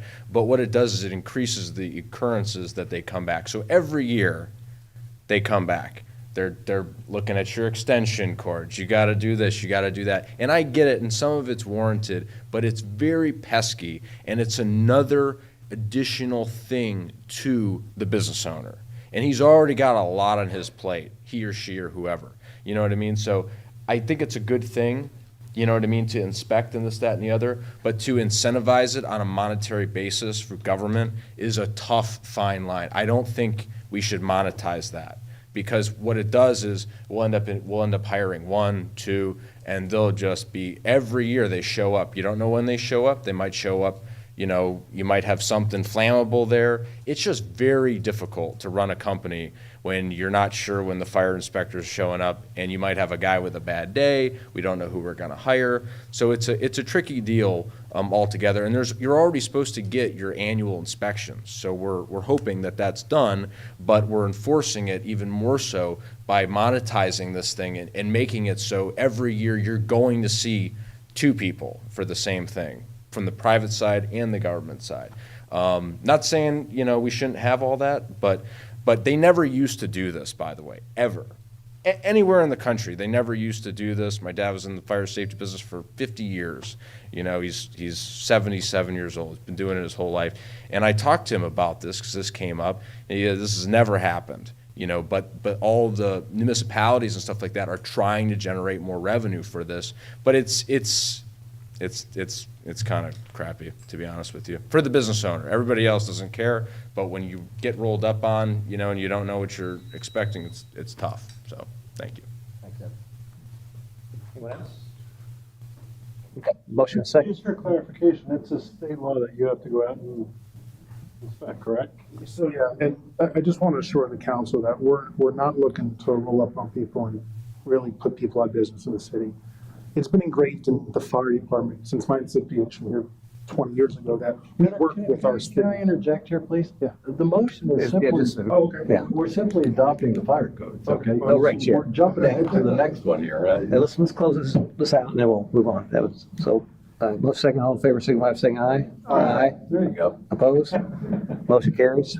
Additional motions? All right, so the other two issues we have are an ordinance that just clarifies, explains that the city does have a fire safety inspector, which again, they already have individuals on staff that are certified to do the inspections. So that's not requiring us to hire anybody new at this point. I know that's the ultimate goal, but this is just to outline for the purpose of later assessing the fee, should you choose to, that you do have a fire safety inspector, which is required by Florida statute. So this is merely a motion to affirm that we have certified fire. Or draft an ordinance to include that in the code. I motion that. Second. I thought I did. You see? Have a motion? So you were clarifying. the first one. I clarified, I guess. Yes, so I'm not gonna put words in anyone's mouth, but whoever wants to make the motion. It's a motion to draft an ordinance to include language within the code that the city has fire safety inspectors per the requirements of 633.216 Florida statute. That's exactly what Linda said. Just That's say- exactly what I said. Just say so moved, and that's all you have. So moved. So moved, yeah, exactly. Have a motion and a second, correct? Any other discussion? If I'm public, I speak. Seeing no hands, put a vote. All in favor, signify by saying aye. Aye. Opposed? Motion carries. And the last part is not, don't necessarily have to address today. We could wait till the ordinance comes back for its first reading. Once the ordinance passes, so after the second reading, if you choose, you could that day adopt a resolution setting the fee, the assessments in place. I, for one, would like to see into the different fees than just pass through council. Right, so at this point, we can leave that one and we'll bring that back up. Yeah, I think we accomplished. Get more information. When the ordinance comes back, we can. Accomplished what we So would you bring us more, more examples, Put Tom? together a package or what your recommendation is, not necessarily Pasco County's. Yeah, we already have. We have them gathered, so it's soon by the next council is on the agenda. Yeah. Perfect. We can have them. Okay, thank you. What do we have? Just one. Last order of business, this is another one. Surplus of impounded vehicles. I'll pass it Motion to to- surplus the impounded vehicles. So, yeah, what he said. So, second. Needs no introduction. Any further discussion? Anybody from the public like to speak? Seeing no hands, put a vote. All in favor, signify by saying aye. Aye. Opposed? Motion carries. Old business, I assume there's none. If not, looking for a motion for adjournment. Motion to adjourn. Second? Aye. Wait a minute. Meeting adjourned. Hold on. There's no second. Gotta be clear with that, guys. I heard two motions and. You motioned, I seconded, Okay. she said aye. Okay. I heard her yes, but I didn't hear the second. Yeah. Just for clarification, in I future meetings, make seconded Bill's sure. motion to adjourn. Okay, thank you. She's got to write it down, so we want to. Motion, or meeting adjourned.